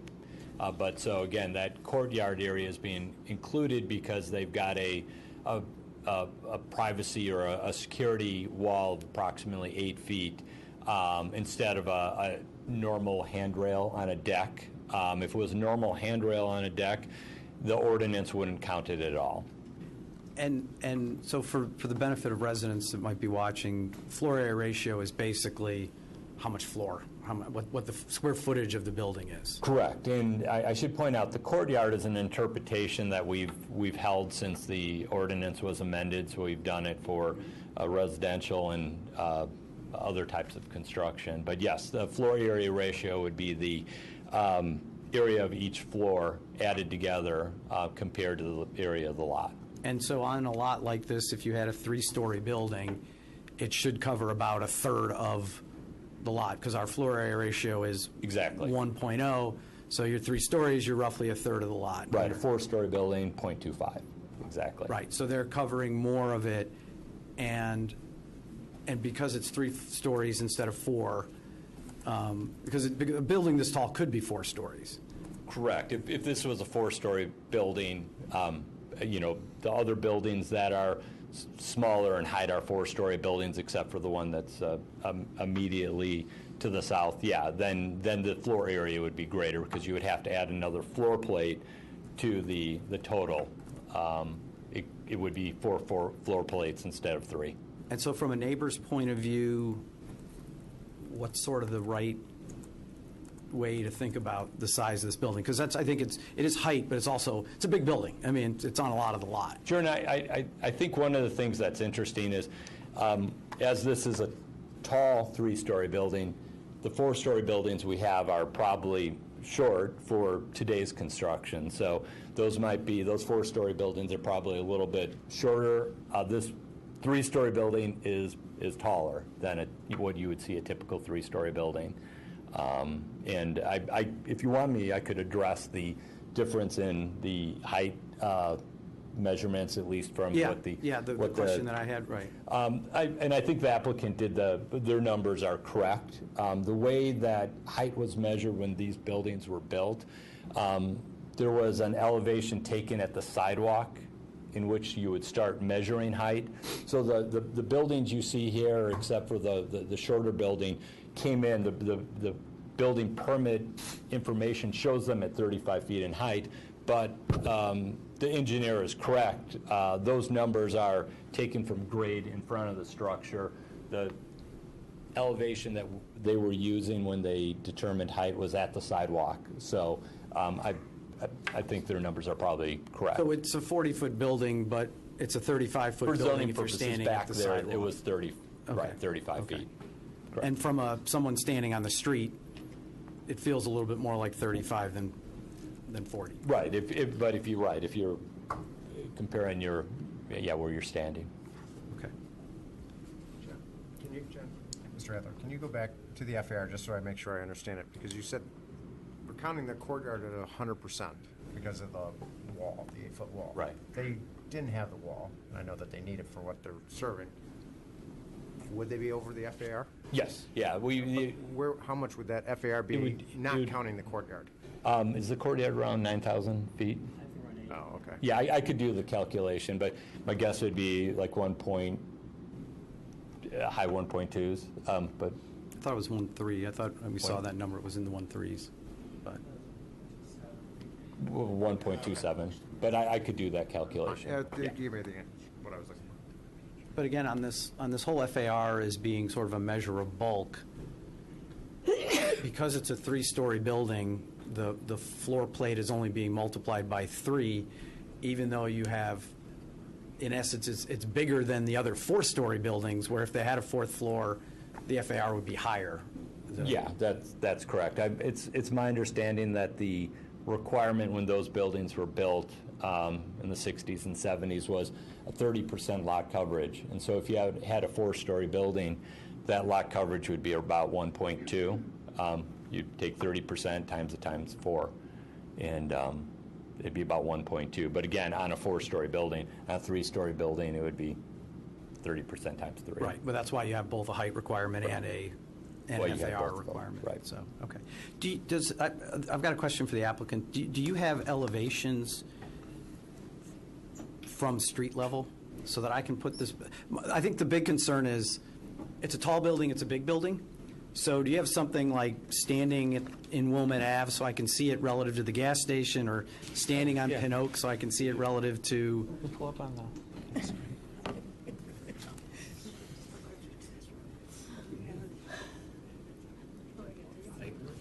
think they do.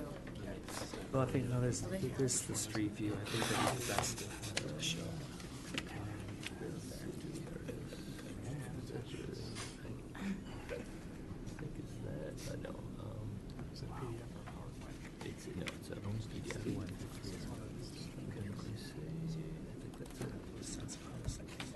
Fingers crossed. Yeah, I think that's it.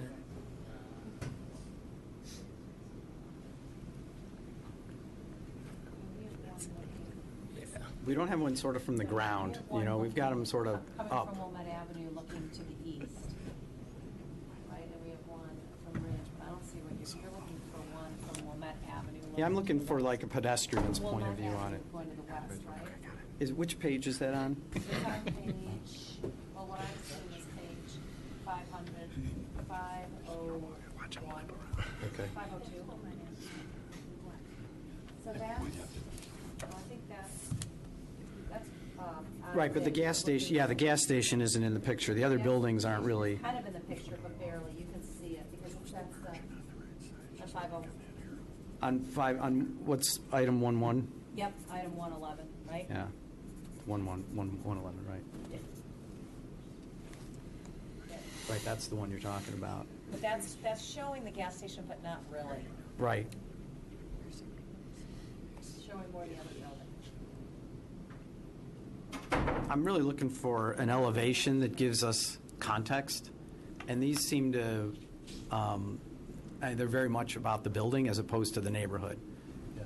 So can those be produced? Can you guys create those? Probably what is our SD8? She's probably the best. It's an aerial view of the area. Yes, the aerial doesn't, I want to see it. Other than street, the street views, Like, so- we have other ones we've shown. Like standing on the front porch or in the street on Pin Oak, how big is this building going to look relative to the existing apartment building in the Legion Hall, or standing in the middle of the street at Ridge Road and Wilmette Ave and looking at it over the gas station? I suspect it's going to be hulking. I mean, really big. And we've been through this with 2 properties within the last 5-6 years, both across the street on 611 Green Bay Road, and then the hotel on the west side. And, there's a real sensitivity in the community to big, tall buildings. So I'd like to see those, I'd like to get that perspective on it to understand that better. Okay. Well, I think he's referring to from the west, looking back this way, trying to get this in the context a little more. Whereas the conservative zones were the focus. Yeah.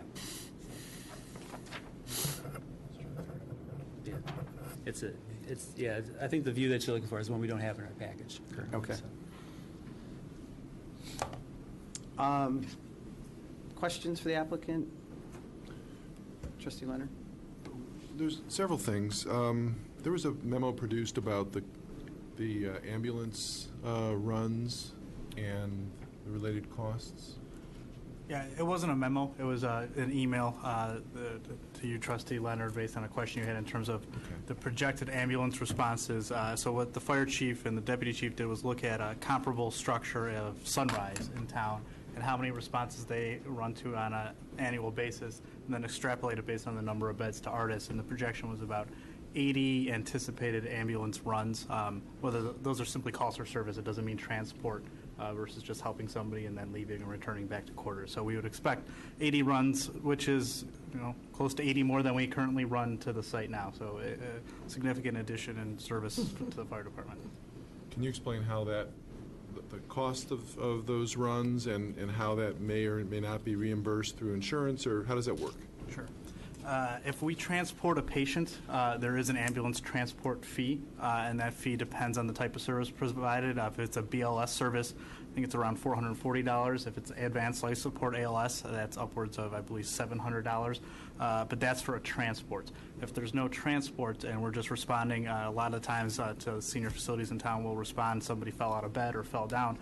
We'll come. The fire department will help get them up and back into bed, and then return to quarters. And there is no charge for that service. No charge to the facility? No charge to the facility or the user. But it certainly costs There's a cost to the village, absolutely, yes. So do we know, so you said there was 80 additional ambulance runs per year, is that? Projected. Projected? And so do we know, or do you know better, based on your experience, what is, of those additional ambulance calls, what's the percentage that usually get transferred versus don't get transferred in a memory care facility like this? I'm just curious.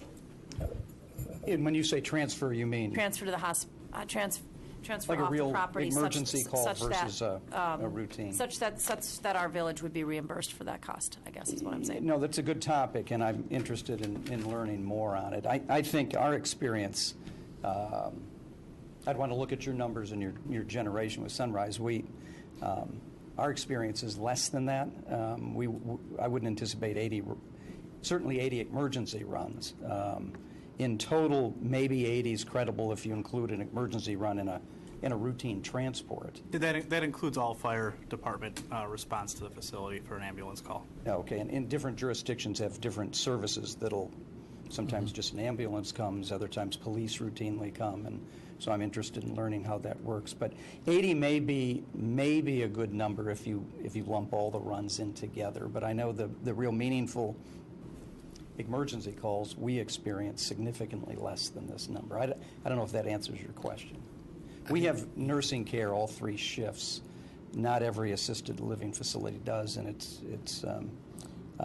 it allows us to deal with more situations internally. And you always read about where I think somebody... Chief Wozni, This would be a skilled nursing facility? No, this would be assisted living. Assisted living. Skilled nursing. Chief Wozney's also indicated to us that it might be valuable for him to have a conversation with the operators, because it can vary from facility to facility, and sometimes they change their policies.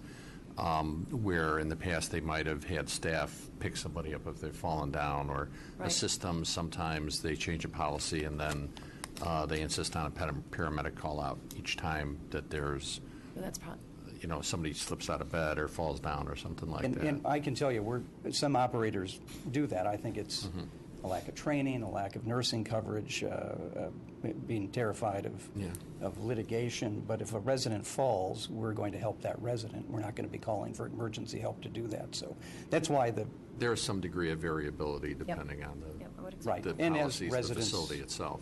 Right. It's a variable number, but for emergency runs, that's wildly beyond what we've ever experienced and would experience here. Is it possible to do some sort of make-whole kind of reconciliation at the end of the year so that Wilmette is not worse off on this, at least this line item? In concept, yes. I'd entertain that. I'd want to learn more about, the numbers and the costs. But yes, in principle, I'd be happy to entertain that. The other issue I think that we should discuss is the sales tax that we're currently getting out of the shopping center, as well as the sales tax that we potentially could be getting out of the shopping center had it, if it were at its full capacity. Obviously, that's something that we're no longer going to be receiving. Right. I looked for that information, and it wasn't accessible as a member of the public, try as I might.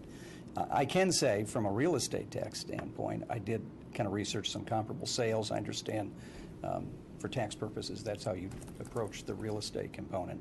And I feel comfortable that, given what the latest tax bill that Dean, the owner of the center, had to pay, I feel comfortable saying I believe we're going to double that. It may be beyond that, but obviously that's also a calculation, and there's a lot of subjectivity there. But looking at a comparable sale in the northern Chicagoland area and using that as a comparable, there'd be a significant increase in real estate taxes. But you understand the real estate, only a very small portion of the real estate taxes come to the village. I understand. I understand. It is a benefit to the schools, though, because that'll be considered new EAV, and they can, there's more revenue that comes with new AUV versus tax-capped old AUV. So, but from our point of view, there's actually no benefit as the village, because there's a benefit to the residents, because if we have new EAV, when we levy, it gets divided up by more people. So the residents could see a lower tax bill, but from the finances of the village, we have the ability to levy what we levy, and then it just gets divvied up by the assessor's office. So that's right. And Dean, you could talk to Dean about the owner of the center and the trend line on leasing and retail sales tax. It's not promising, and the trend line isn't promising, which has led him to our conversations and being contract purchasers. I think, though, the leasing is, while the property's been on the market for sale, the leasing probably has been compromised, and there's probably more potential there than is currently being realized. Obviously, it's in a bit of limbo right now, being under contract for redevelopment, but I think that the die was cast some time ago. I know Dean's here, and he might have some thoughts on the topic, but thank you. Maybe I can add a little bit to that, if that's all right. I'm Dean Pappas. I'm the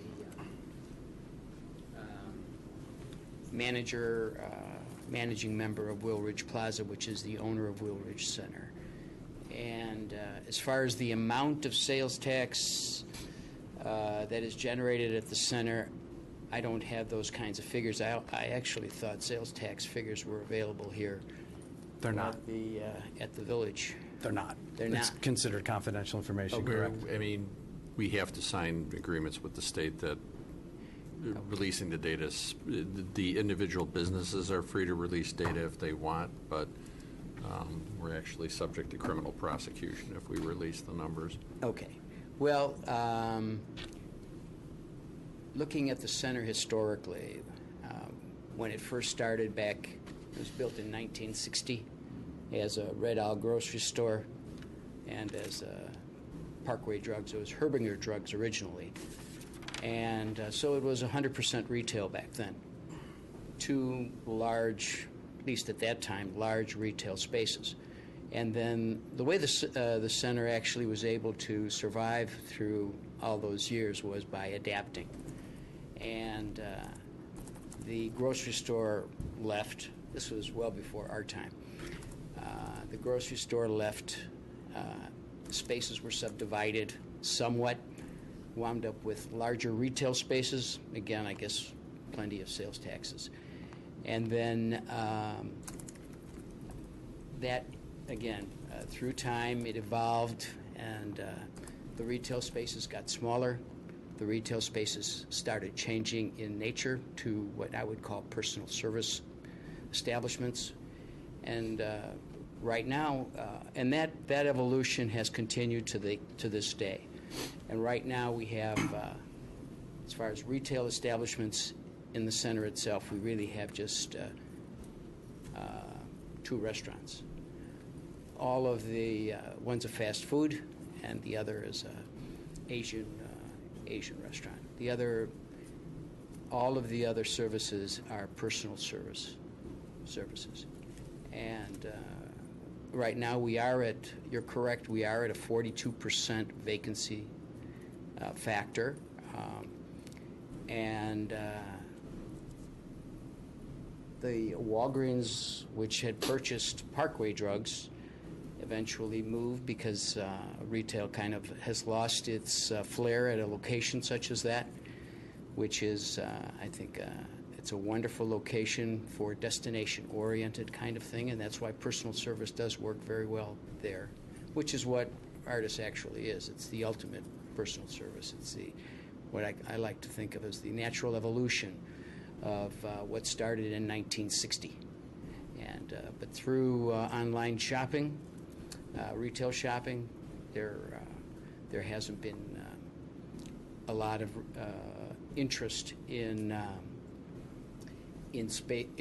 that particular location.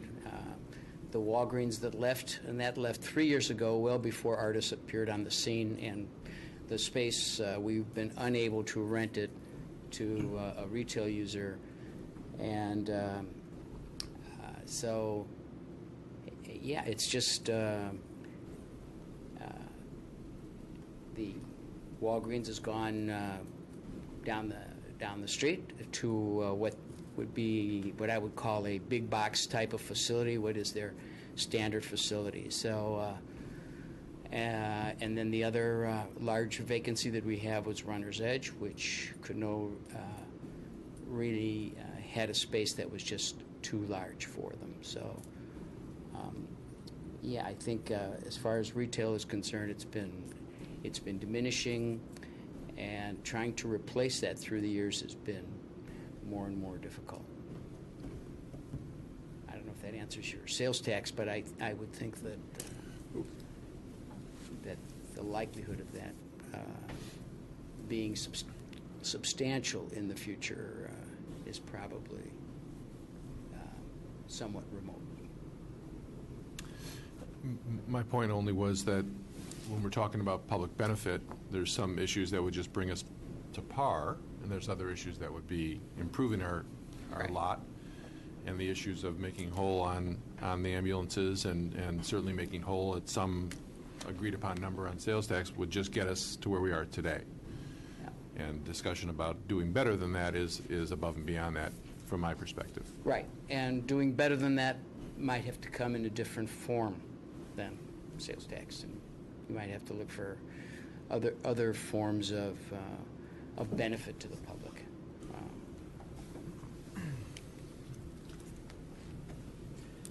So I guess the question for the applicant really, and I'm going to sort of jump ahead here. We seem to be running out of gas on questions. So you've got a 45% floor area ratio variation. You've got, I can't do the math in my head, but if it were 45 feet, it'd be a 50% height variation. So it's somewhere less, call it 45, 40, 45. And then all the corresponding height variations. This is a big building.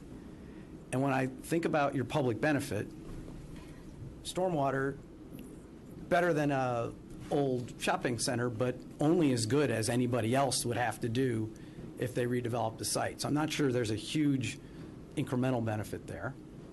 The housing our own contribution, yeah, that's public benefit, and we've considered it that before. Your earlier, you didn't mention it tonight, but you said staying on the tax rolls. Well, yes, that's not really a benefit. It's not a detriment. If you came off the tax rolls, that'd be something else to think about. There is an increase in property tax that would probably happen in EAV, but from the village's point of view, offset by incremental costs, which we could talk about, like ambulance calls, and the like. So I guess what I'm grappling with and what the question in front of this board is for the ask, is there enough public benefit? And it's sort of like a 45% increase in floor area and a 50%, almost a 50% increase in height, and something that's going to be the biggest building. You know, you'll have to go to St. Joe's Church to see their steeple. That's bigger. And then you have to go to 611 Green Bay Road all the way downtown or out to the hotel west. I mean, it's going to be the biggest building area. So I'm just not sure there's enough public benefit to justify the relief. And so I guess that's my question on this one, and that's the question in front of us, is in essence 50 grand the price of that size of a building? And you said earlier that, well, given the site of it, we can't do a lot of things. Well, why not? You just build a smaller building, or you could ask for less relief. So that's I guess that's the real question here, and I don't know that there's an answer right now because there's so many moving parts here. But I think the answer is no, even 50,000 isn't enough. But you know, what would be? And I feel like there's a conversation that you guys could have with village staff to try and get this a little bit more in line. We've had that for months, so it's difficult. But this is the result of that conversation. Right. It's difficult. You know, your larger scale PUD. You know, an example would be I want smaller setbacks between residential buildings, and I'm going to have a larger open space. So your relief maybe corresponds with your public benefit. Here, we don't have the land. It's you know, 52,000 square feet, and so we don't really have the land to do something that's I guess commensurate with, say, the height requirement. What are we giving the village that's commensurate with that? We really don't. We don't have an option here. So the donation is really just it's a guess by us as to what would the village find appealing for a public benefit when we're limited in what we can give you on the site.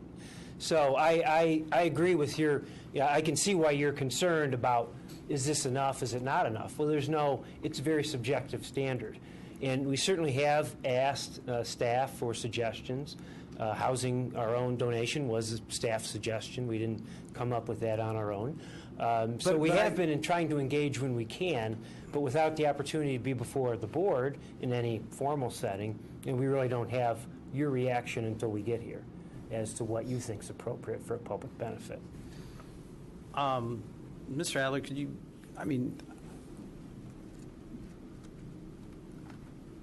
from the staff's point of view, though, I mean, you have been talking to them for months. Can you give us give us your point of view on those conversations? Sure. Well, I mean, whenever there's a PUD, public benefit is really the main thing that we're going to be looking at with the applicant. And so we talked to the applicant about it. We pointed the applicant to that section of the ordinance. We know that a LEED equivalent building is something that could be viewed as a public benefit, and that was brought up. Obviously, some form of donation to Housing Our Own, as we got from the development across the street. Staff did make it known in our site plan review comments and in the response that the applicant gave to us, which is in the report, that we suggested that they look at the public benefit deeper and try to improve on that. And I believe that's why they came back at the meeting with the $20,000 for Housing Our Own. I mean, with the increase to 50. Right. Right. But prior to that being included in the site plan review comments, the donation wasn't there. The donation was brought up at the Plan Commission meeting. I suspect it's in part because we were encouraging them to try to increase the public benefit that was being provided with this application. Okay. I mean, and we're sort of melding into a little bit of discussion here, but other thoughts? I mean, is anybody else uncomfortable with sort of the balance here? You know, I wondered sorry. Go ahead. No, I feel like what I'm hearing from the applicant is that they're here for a discussion. they have not had a chance to talk to us. We've not had a chance to talk to them until now, so we're here to discuss. So from my point of view, I will say what's on my mind. I think the increased contribution to Housing Our Own is definitely a good step in the right direction. I myself would also like to see going for LEED or LEED equivalent certification, approximately LEED Silver, and the certification, not just, oh, it's about the same, certification. And I'd like to also see if you could take a look at, and I know there's some issues with circulation, but take a look at seeing if you can do that modification that we were discussing to the parking lot, or otherwise shift it back to get a little more landscape buffering in the front. From my point of view, that would be very, very helpful and would make me feel positive about it. I'd be interested in hearing other people's thoughts. Yeah, I mean, I think it is hard. I think we can give you our thoughts. I think this is not a venue where we can really negotiate, because unlike, we had a garage case 2 weeks ago where, the issue was simply how close to the street is the garage. Is it 18? Is it 20? Is it 22 feet? That's sort of easy. There's a lot of moving parts. And again, I'm not comfortable voting on something until I get a real sense from an elevation point of view of how big this thing is going to look. So, that is a big issue for me. And so I think the trustees should feel free to add their comments. But like Trustee Wolf, I agree with you. On the buffering, that seems like an easy one to fix. Mm-hmm. That doesn't seem like a variation that you would need to have. And in particular, given that it's like facing the sidewalk, that's, for pedestrians and the like, and for people driving by, that seems like an easy one. But so other comments that the trustees want to make, I'm sure they would appreciate, but I don't know if we're going to have a conclusion tonight where we say, okay, do you agree with these 7 things? Okay, great, we're good with it, let's vote, kind of thing. So it may. Your comments. Okay. So please keep going. Trustee Dodd, Trustee Leonard, go ahead. So I think I would like to just build upon what Trustee Wolf said and a couple other things. So, and President Belinsky. So I think the big issue here is kind of the density of the building and the height of the building in terms of that. And figuring out a way for us to be able to kind of, and those are 2 just very important issues to our residents. And so we want to be sensitive to that, and we want to say, but these are the things that we got in, as a result of that. I would agree that some of the things that I think would be helpful for you to kind of go back and think about is, 1, the LED certification, and I think that's something that we do see a lot of public benefit. You were here earlier, and you heard people talk about how happy they were that we attended this conference, and I think those are things that our residents are really interested in, and clearly we're trying to support that interest from the community. I think there should be some research and some additional work on just the number of ambulance runs, what the cost is of that to our just what is, talk to the staff, and we can do some data to just really better understand. We're hearing 80, you're saying less, and, just come back to us with some information there. I've talked to other architects here. I'm just not convinced that you came down 1 foot on the height. I want to know if you can do more. I think your point is valid about, 30 feet is maybe low, but you're asking for 45. We're not, or maybe you're at 44, I can't remember now, but, so I would just have you kind of take another look at that and know the sensitivity to the residents around that. And then I would say, I think if you could do some, what President Belinsky was suggesting, which is just some pictures to kind of really, because it's our responsibility to kind of sell this to the community. We're here on behalf of everybody in the community. And so we want to feel really good that we have, we've gotten some emails and some concerns from the residents, especially the residents that live near there. And so I think anything you can do to kind of, because I do think that this is, has the potential to be positive. I do think Alzheimer's. I happen to have my mom has Alzheimer's, so I'll acknowledge that. And so I do think as we people who live in this community want to stay in this community, and they want their parents to come, and often parents coming to live here is part of that. But I think we need you to help us kind of sell that. So that's what I would say. don't know if that's helpful or not. Okay. Additionally, to the point of having this being an amenity to the community and being available to our parents and loved ones, I'd love to see a preference for Wilmette residents to gain occupancy here, because I could see without that, this whole thing could be full of residents who are not Wilmette residents, and now we no longer have access, and the benefit is gone. So if there were, I'm not sure the mechanics of that, but I'd like to see Wilmette residents get first shot at open beds based on some sort of formula. And when I say Wilmette residents, I mean loved ones of Wilmette residents, Wilmette associated people, however you want to word that. My mom, if you want her. Just kidding. Okay, I think this is, first of all, I think Artis is, would be a welcome addition to Wilmette. So, and what you put together, I just felt, I think in your hearing it, there was just, this is going to be a change for this neighborhood. At 48 feet, as that building has been around for 55, almost 60 years, the Wilmette residents getting used to something this big.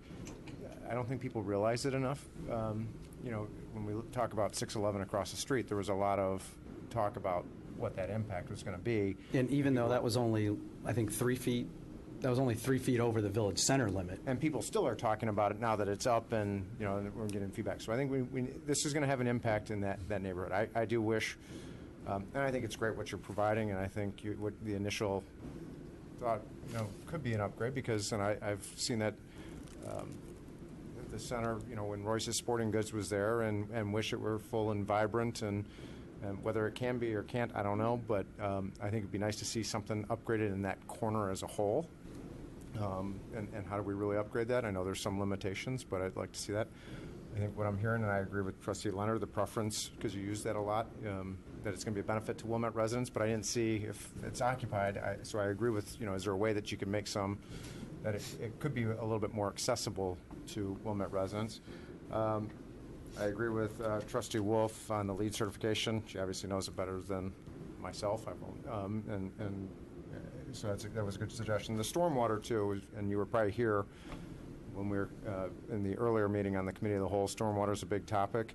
And I agree that anybody that's going to develop it, it's going to make it to our code. If there's a way that you can go above and beyond that and really show how there's going to be a benefit, especially as we do that, as we look to tackle that issue in Wilmette, as well as, and I appreciate the update from 20 to 50,000. I think that's terrific. I would like to see it rather than payable over the 5-year period. If there's a way that it could be more immediate, and so that they can take advantage of that cash flow now versus and have that, but. I think I would want to move this along and hope we can get there, but I think it just needs a little bit more work on what's the wow factor on the public benefit. Because I think where President Belinsky was going is these are wow factors in our variations. Wow us with that, and that's what I want to see. Trustee Plunkett, I think you have a little. Yeah. No, I really want to echo what a lot of the trustees have said.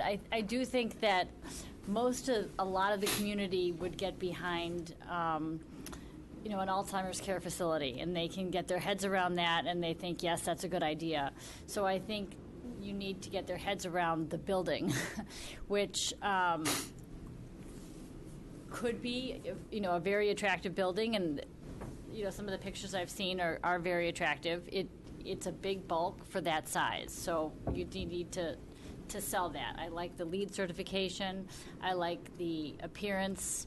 I like the buffer in the front. I like maybe the appearance of not so much height, when you're standing right next to it. Anything that you can do, I think, to sell us and the community on the building, because I do think for the most part we're sold on the need for this and the concept, and I really appreciate that you're willing to listen to all these suggestions. Trustee Kurzman, anything you'd like to add? Not too much. I thought it was important for me to listen more than to speak, but I should take that advice sometimes, I think. So I want to thank John Adler for receiving my questions, and a lot of them have been addressed tonight by trustees. I feel particularly in tune with the line of questioning coming from President Bielinski and from Trustee Leonard. And some of those were questions that I had submitted to staff. I think the only additional thought I had is for the current businesses in that location, I was curious as to whether they could still have a home in Wilmette. And I do frequent some of the businesses in that area. So other than that, I don't have additional thoughts to share, but I appreciated the insight from others tonight. Thanks, Trustee Kurzman. I guess so. The big question here, I think, as you're hearing, is just it's a big building, and so the question is, can you get the, and the Plan Commission, one of the members of the Plan Commission is actually a structural engineer. She was the one that was saying, well, if you built it with different materials, it would be, you could get the height down and the like. And so, look, I realize this is economic, and economics important. You need to have a deal. If there's no deal, that's not a good thing either. So I certainly don't want you to think that my questions or my comments tonight would suggest that I'm not supportive of the use there. I am. It's just a question of the physical building, the height. The floor area is not insignificant either. I mean, in terms of the overall bulk, and in particular in the context of what Mr. Adler said, where this is sort of a 4-story tall building, but you're only getting dinged for 3 stories because you only have 3 stories, and that's why we have height and FAR.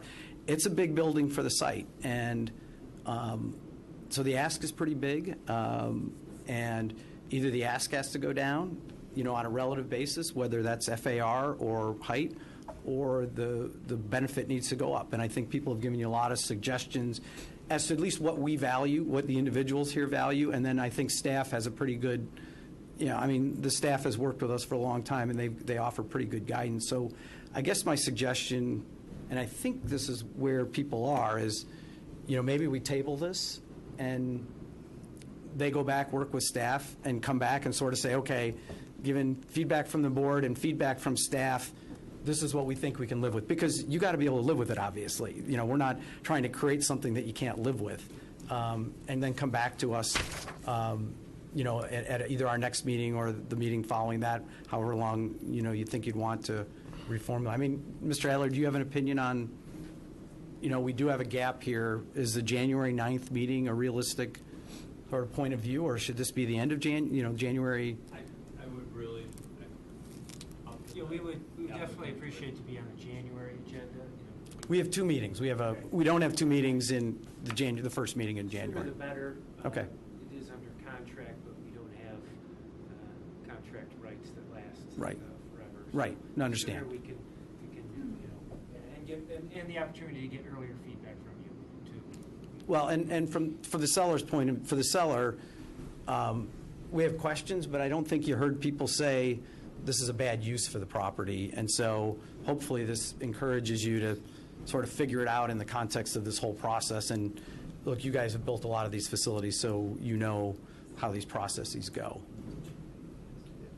I appreciate being the expedited, but is there a way that it could go back to Plan Commission for at least further brainstorming? Because what I worry about is it comes to us and we start negotiating and. Well, plan already signed off. And there wasn't, I'll note for the record, there wasn't an enormous amount of conversation around public benefit during the Plan Commission meeting. And that really is why I sort of brought that up early, was to put that on the table for us. That's what I heard. That's why do we give the Plan Commission a second chance just to talk about that and focus on that? But I leave it up to. Well, I recognize that there's a contract and I want to get the deal.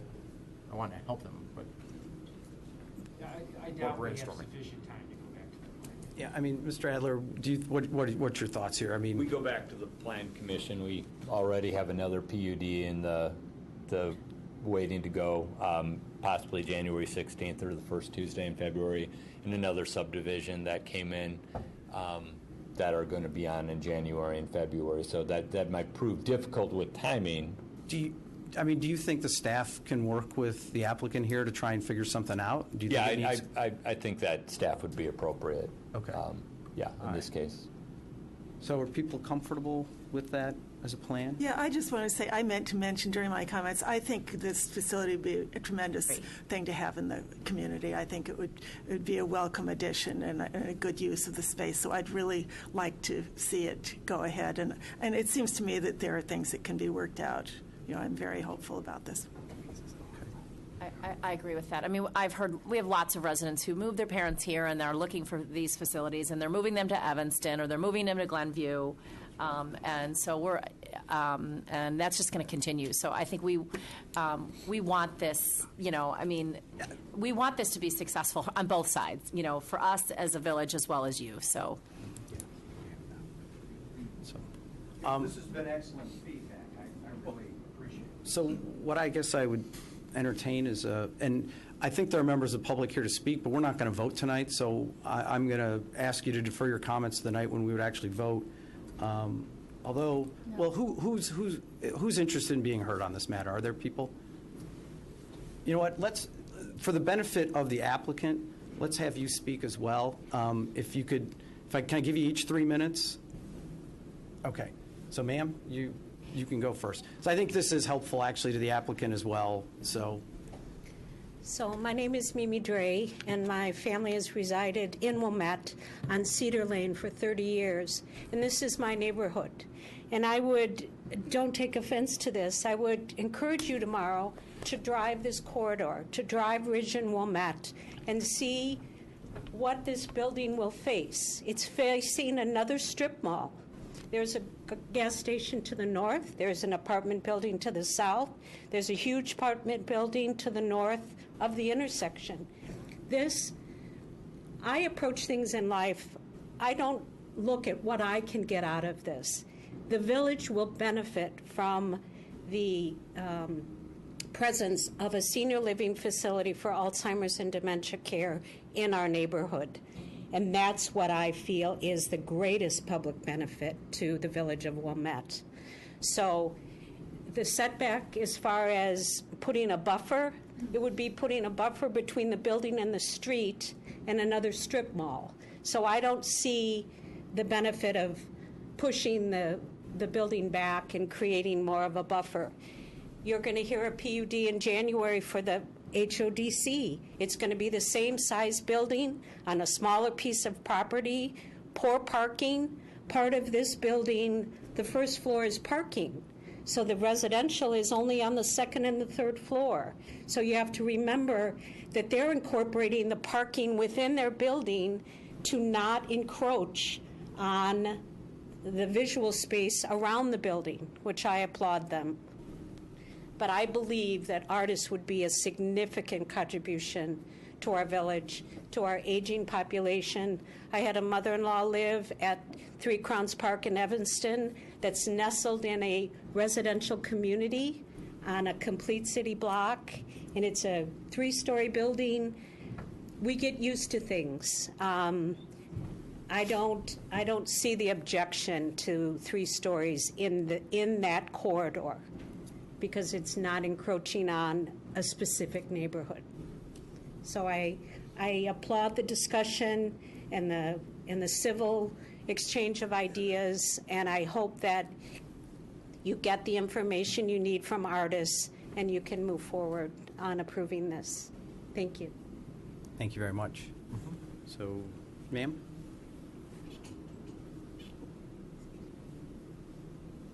I'm Beth Ty. Welcome. 141 Sterling, and I'm here not just on my behalf, but for my neighbors, and I think you got our correspondence. So I think you all know where Sterling Lane is. It's immediately south of this development. And after this passed the Plan Commission, I took it upon myself with one of my neighbors, and we really wanted to see what our other neighbors felt on Sterling Lane. And we have 17 residents on Sterling Lane homes, and then north on Ridge, north of Sterling, I believe there's 3 or 4 homes. I keep missing it. And then on the west side, there's 1. So if you add that up, I think that's about 22 residences. Of those, I was able to actually spend a significant amount of time speaking to folks, and made it to 11 neighbors. And every single one of those neighbors We're very, very concerned about the size. So again, you have these comments.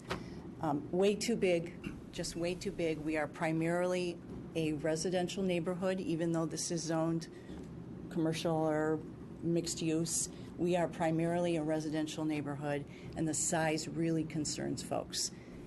You'll also notice in our comments, we get it. There's a need for senior living. We get it. There's nothing wrong with that. But, question whether or not there's a benefit to the community, folks couldn't answer that. So we really ask you to take our comments seriously. I'm going to continue to speak to my neighbors. There's a lot of folks that ask me to come back to them and share with what I've learned here, what we learned here this evening, and we'll go from there. So thank you. Yeah. Thank you very much. You're welcome. Sir? No? Okay. Well, you've sort of already spoken, but you can... Well, I was trying, at that time, I was actually trying to... yeah, come on. respond That's to fine. the issue, but again, I'm Dean Pappas, and I was a 20-year resident of Wilmette from, 77 to 97, and then the manager over there since from 97 to 2017, so for the past 40 years. So I'm pretty familiar with Wilmette. And you had mentioned that from the owner's perspective, as far as the timing is concerned, I would appreciate it if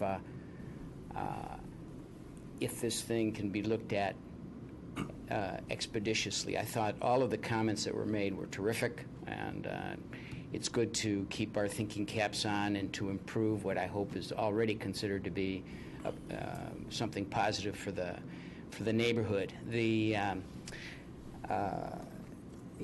Sure, it was the project was before the zoning commission for just 1 week, but for one time only, and it was voted upon. But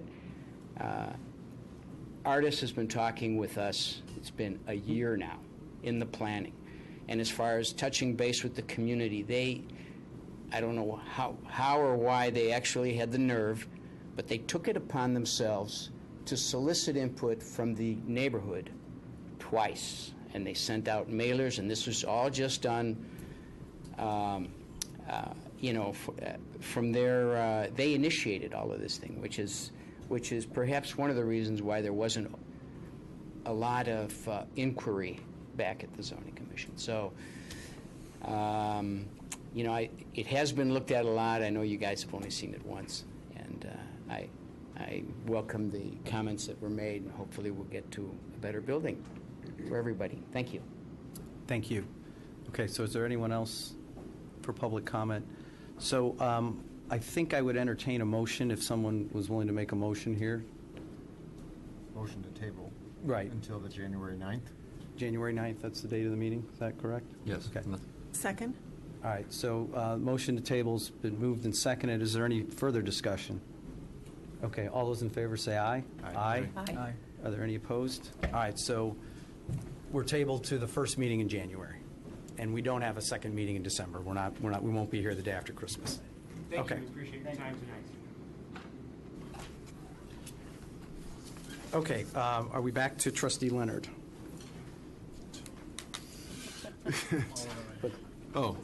Thank you. All other items on consent. Thank you, Trustee Leonard. All right, so we're moving on to the Finance Committee. Trustee Sullivan. We have 3 items before us this evening. The first one is item 6.21, a request for a public hearing on the Village of Wilmette's 2017 tax levy. Okay, thank you, Trustee Sullivan. I now declare the public hearing open. Is there anyone present who would like to address the board on the matter of the 2018 tax levy, isn't it? 17 tax Oh, levy. 2017 tax levy, which will be levied in 2018. Okay. May I see a show of hands? Okay, seeing none, I now declare the public hearing closed.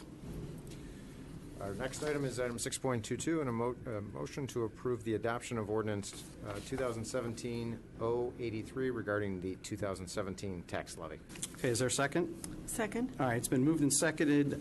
As people may know, but for the benefit of the new trustees and the community, this is the last action in the formal budget process, correct? That's right. This is the ordinance that has to be filed with the county before the end of the month to have the tax levy ready to go. This is the levy that was essentially approved as part of the budget ordinance that was adopted at our last board meeting.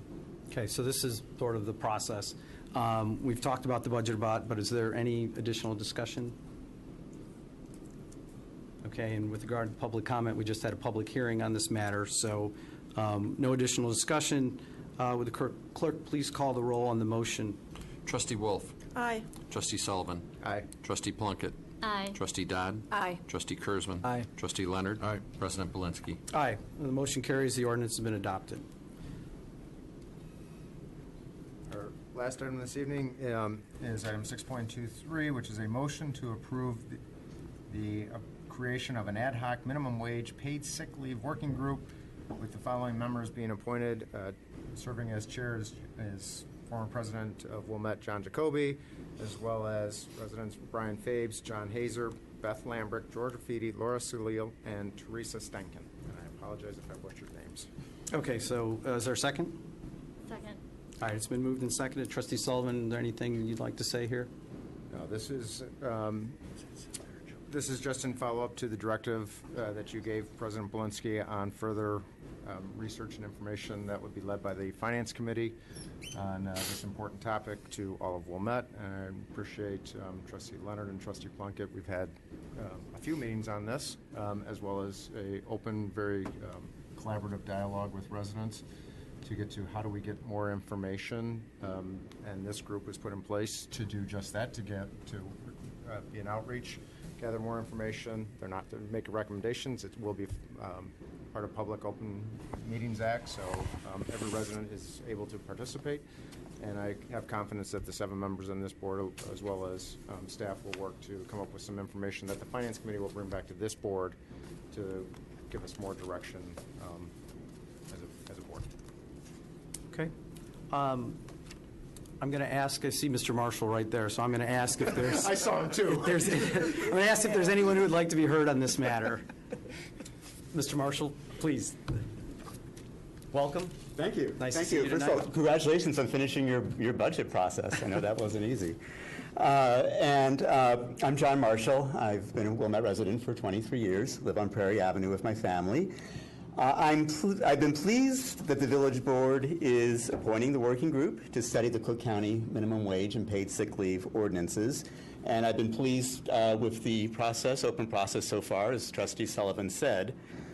Then when I read through the agenda for tonight's meeting, I was surprised that the membership of the working group had been changed from what the Finance Committee recommended when it met last Monday, replacing Kathy Pratt with Beth Lambrecht. I understand that sometimes people need to drop out of committees for good reasons, but instead of picking one of the 21 people who volunteered for the working group to replace Kathy Pratt, the village turned to someone who hadn't volunteered and someone whose business already expressed strong opposition to the minimum wage and paid sick leave, as indicated in the village board's packet on June 27th. I don't want anyone to think that this is an attack on Ms. Lambrecht. My family has shopped at her business, and they're very nice people. They provide great customer service. I encourage everybody to shop there. And I know she's been done terrific service to the village as a volunteer. But I am questioning what it means for the balance of the working group and questioning the fairness and openness of the process. Why pick someone who didn't volunteer by the Finance Committee deadline? Why replace someone who hasn't taken a public stand against the ordinances with someone whose business has? Why does the recommended working group now have at least 3 members from the Chamber of Commerce, which has taken a strong stand against the ordinances, while other stakeholders and people with expertise who volunteered weren't picked? For instance, you had the opportunity to recommend the former chairwoman of the Wilmette Board of Health, who teaches public health at Loyola University.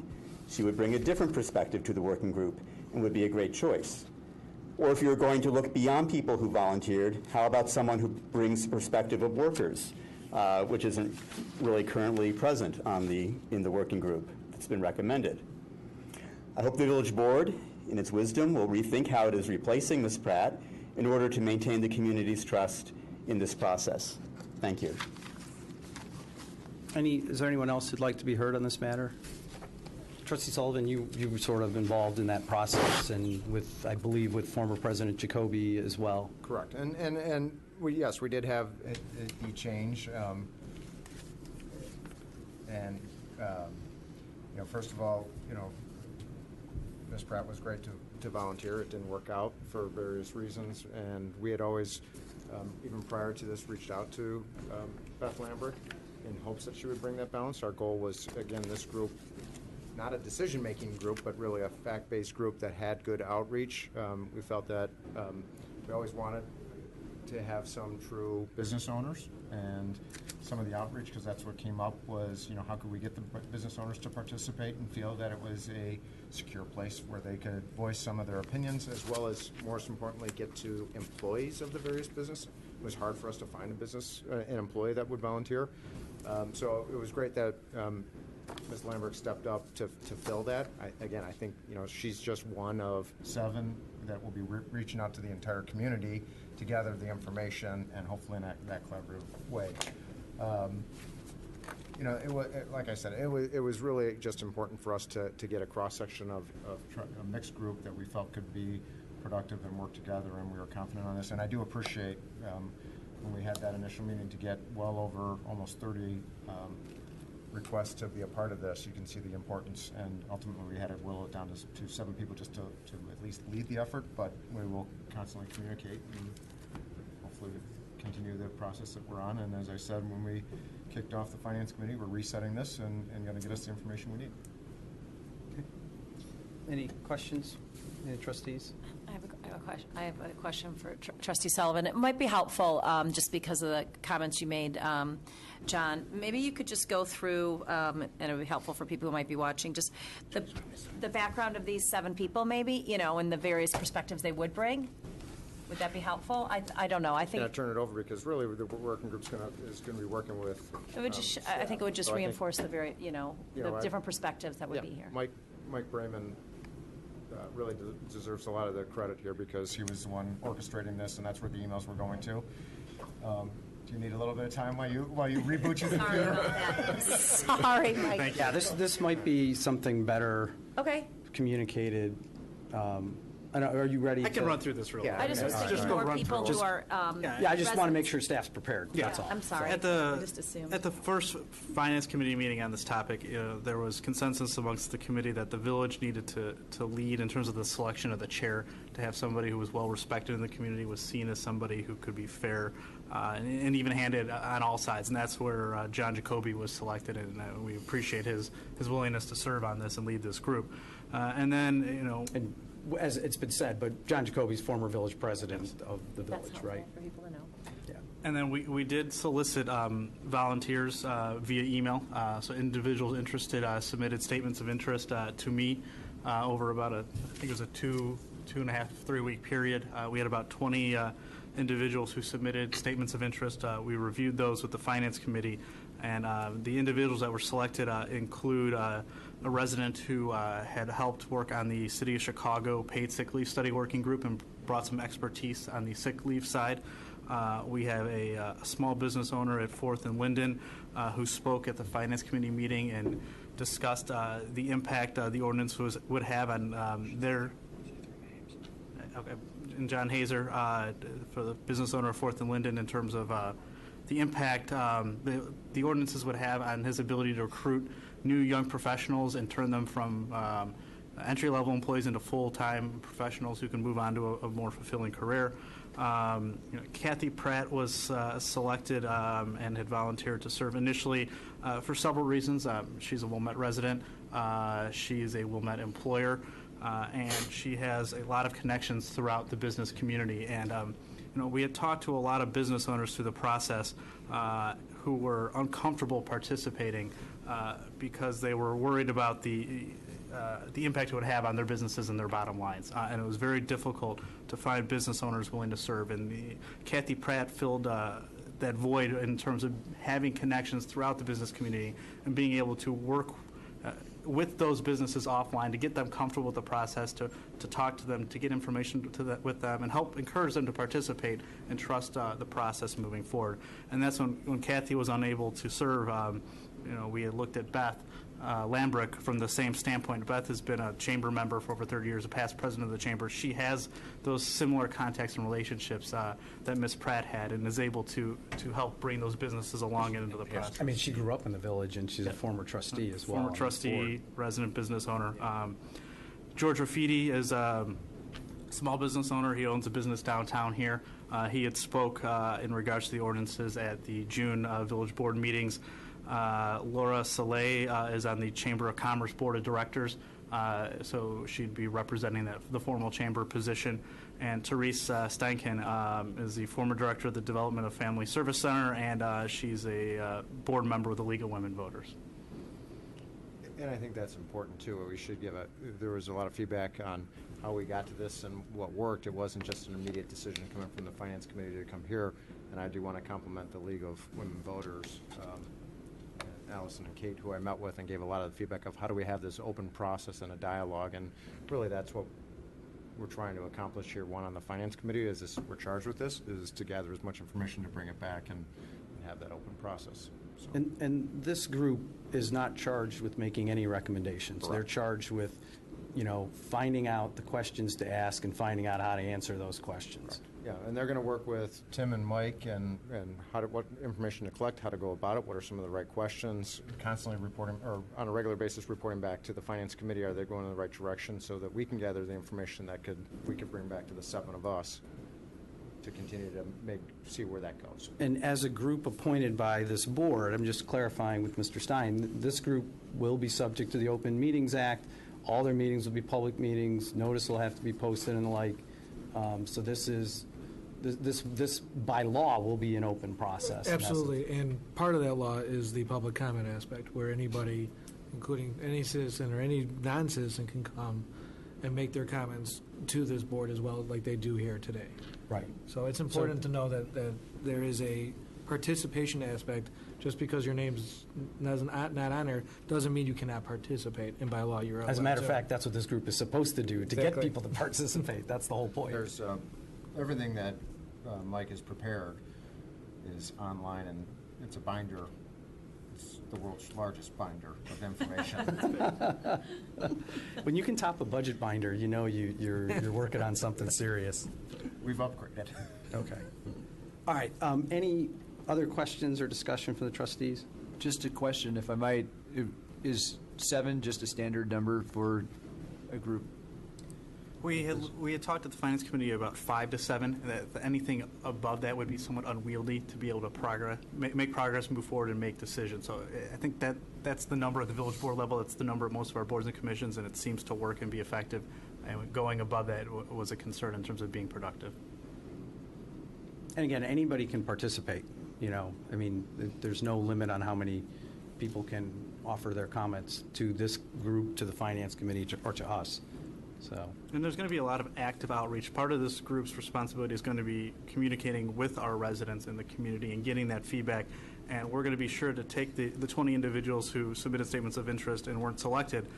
They're on a mailing list to be notified of when our meetings are happening, reaching out to them for feedback and information. So incorporating those individuals as much as we can, because we know they're interested, we know they volunteered to serve, and we want to hear from them. All right. So anything further? Any further discussion? Should I do a roll call on this one? Voice vote's fine. Kathy has a question. Oh, wait, I'm sorry, Kathy.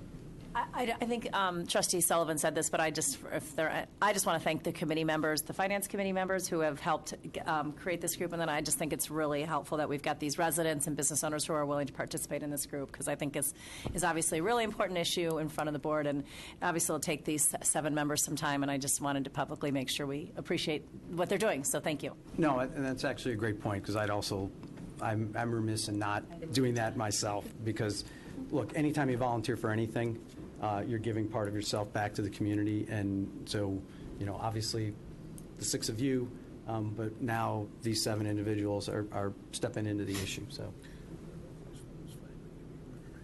okay, all right. So It's been moved and seconded, no further discussion, right? So why don't we do a roll call vote? Will the clerk call the roll, please? Sure. Trustee Wolf. Aye. Trustee Sullivan. Aye. Trustee Plunkett. Aye. Trustee Dodd. Aye. Trustee Kurzman. Aye. Trustee Leonard. Aye. President Belinsky. Aye. Okay, so the motion carries. Creation of the working group's been approved. Trustee Sullivan, we're back to the Finance Committee. All other items were approved on consent. Administration Committee, Trustee Dodd. All items listed on consent? Municipal Services Committee, Trustee Wolf. All items covered on consent. Public Safety, Trustee Kurzman. No report. Judiciary Committee, Trustee Plunkett. All items on consent. There are no reports from our special committees. Item 7 is new business. There's no additional new business to discuss. Item 8 is pending matters referred to standing committees, and there's no actions to take there. So item 9 is adjournment. May I have a motion to adjourn? So moved. Is there a second? Second. All those in favor say aye. Aye. Are there any opposed? We stand adjourned. Total info, dailies.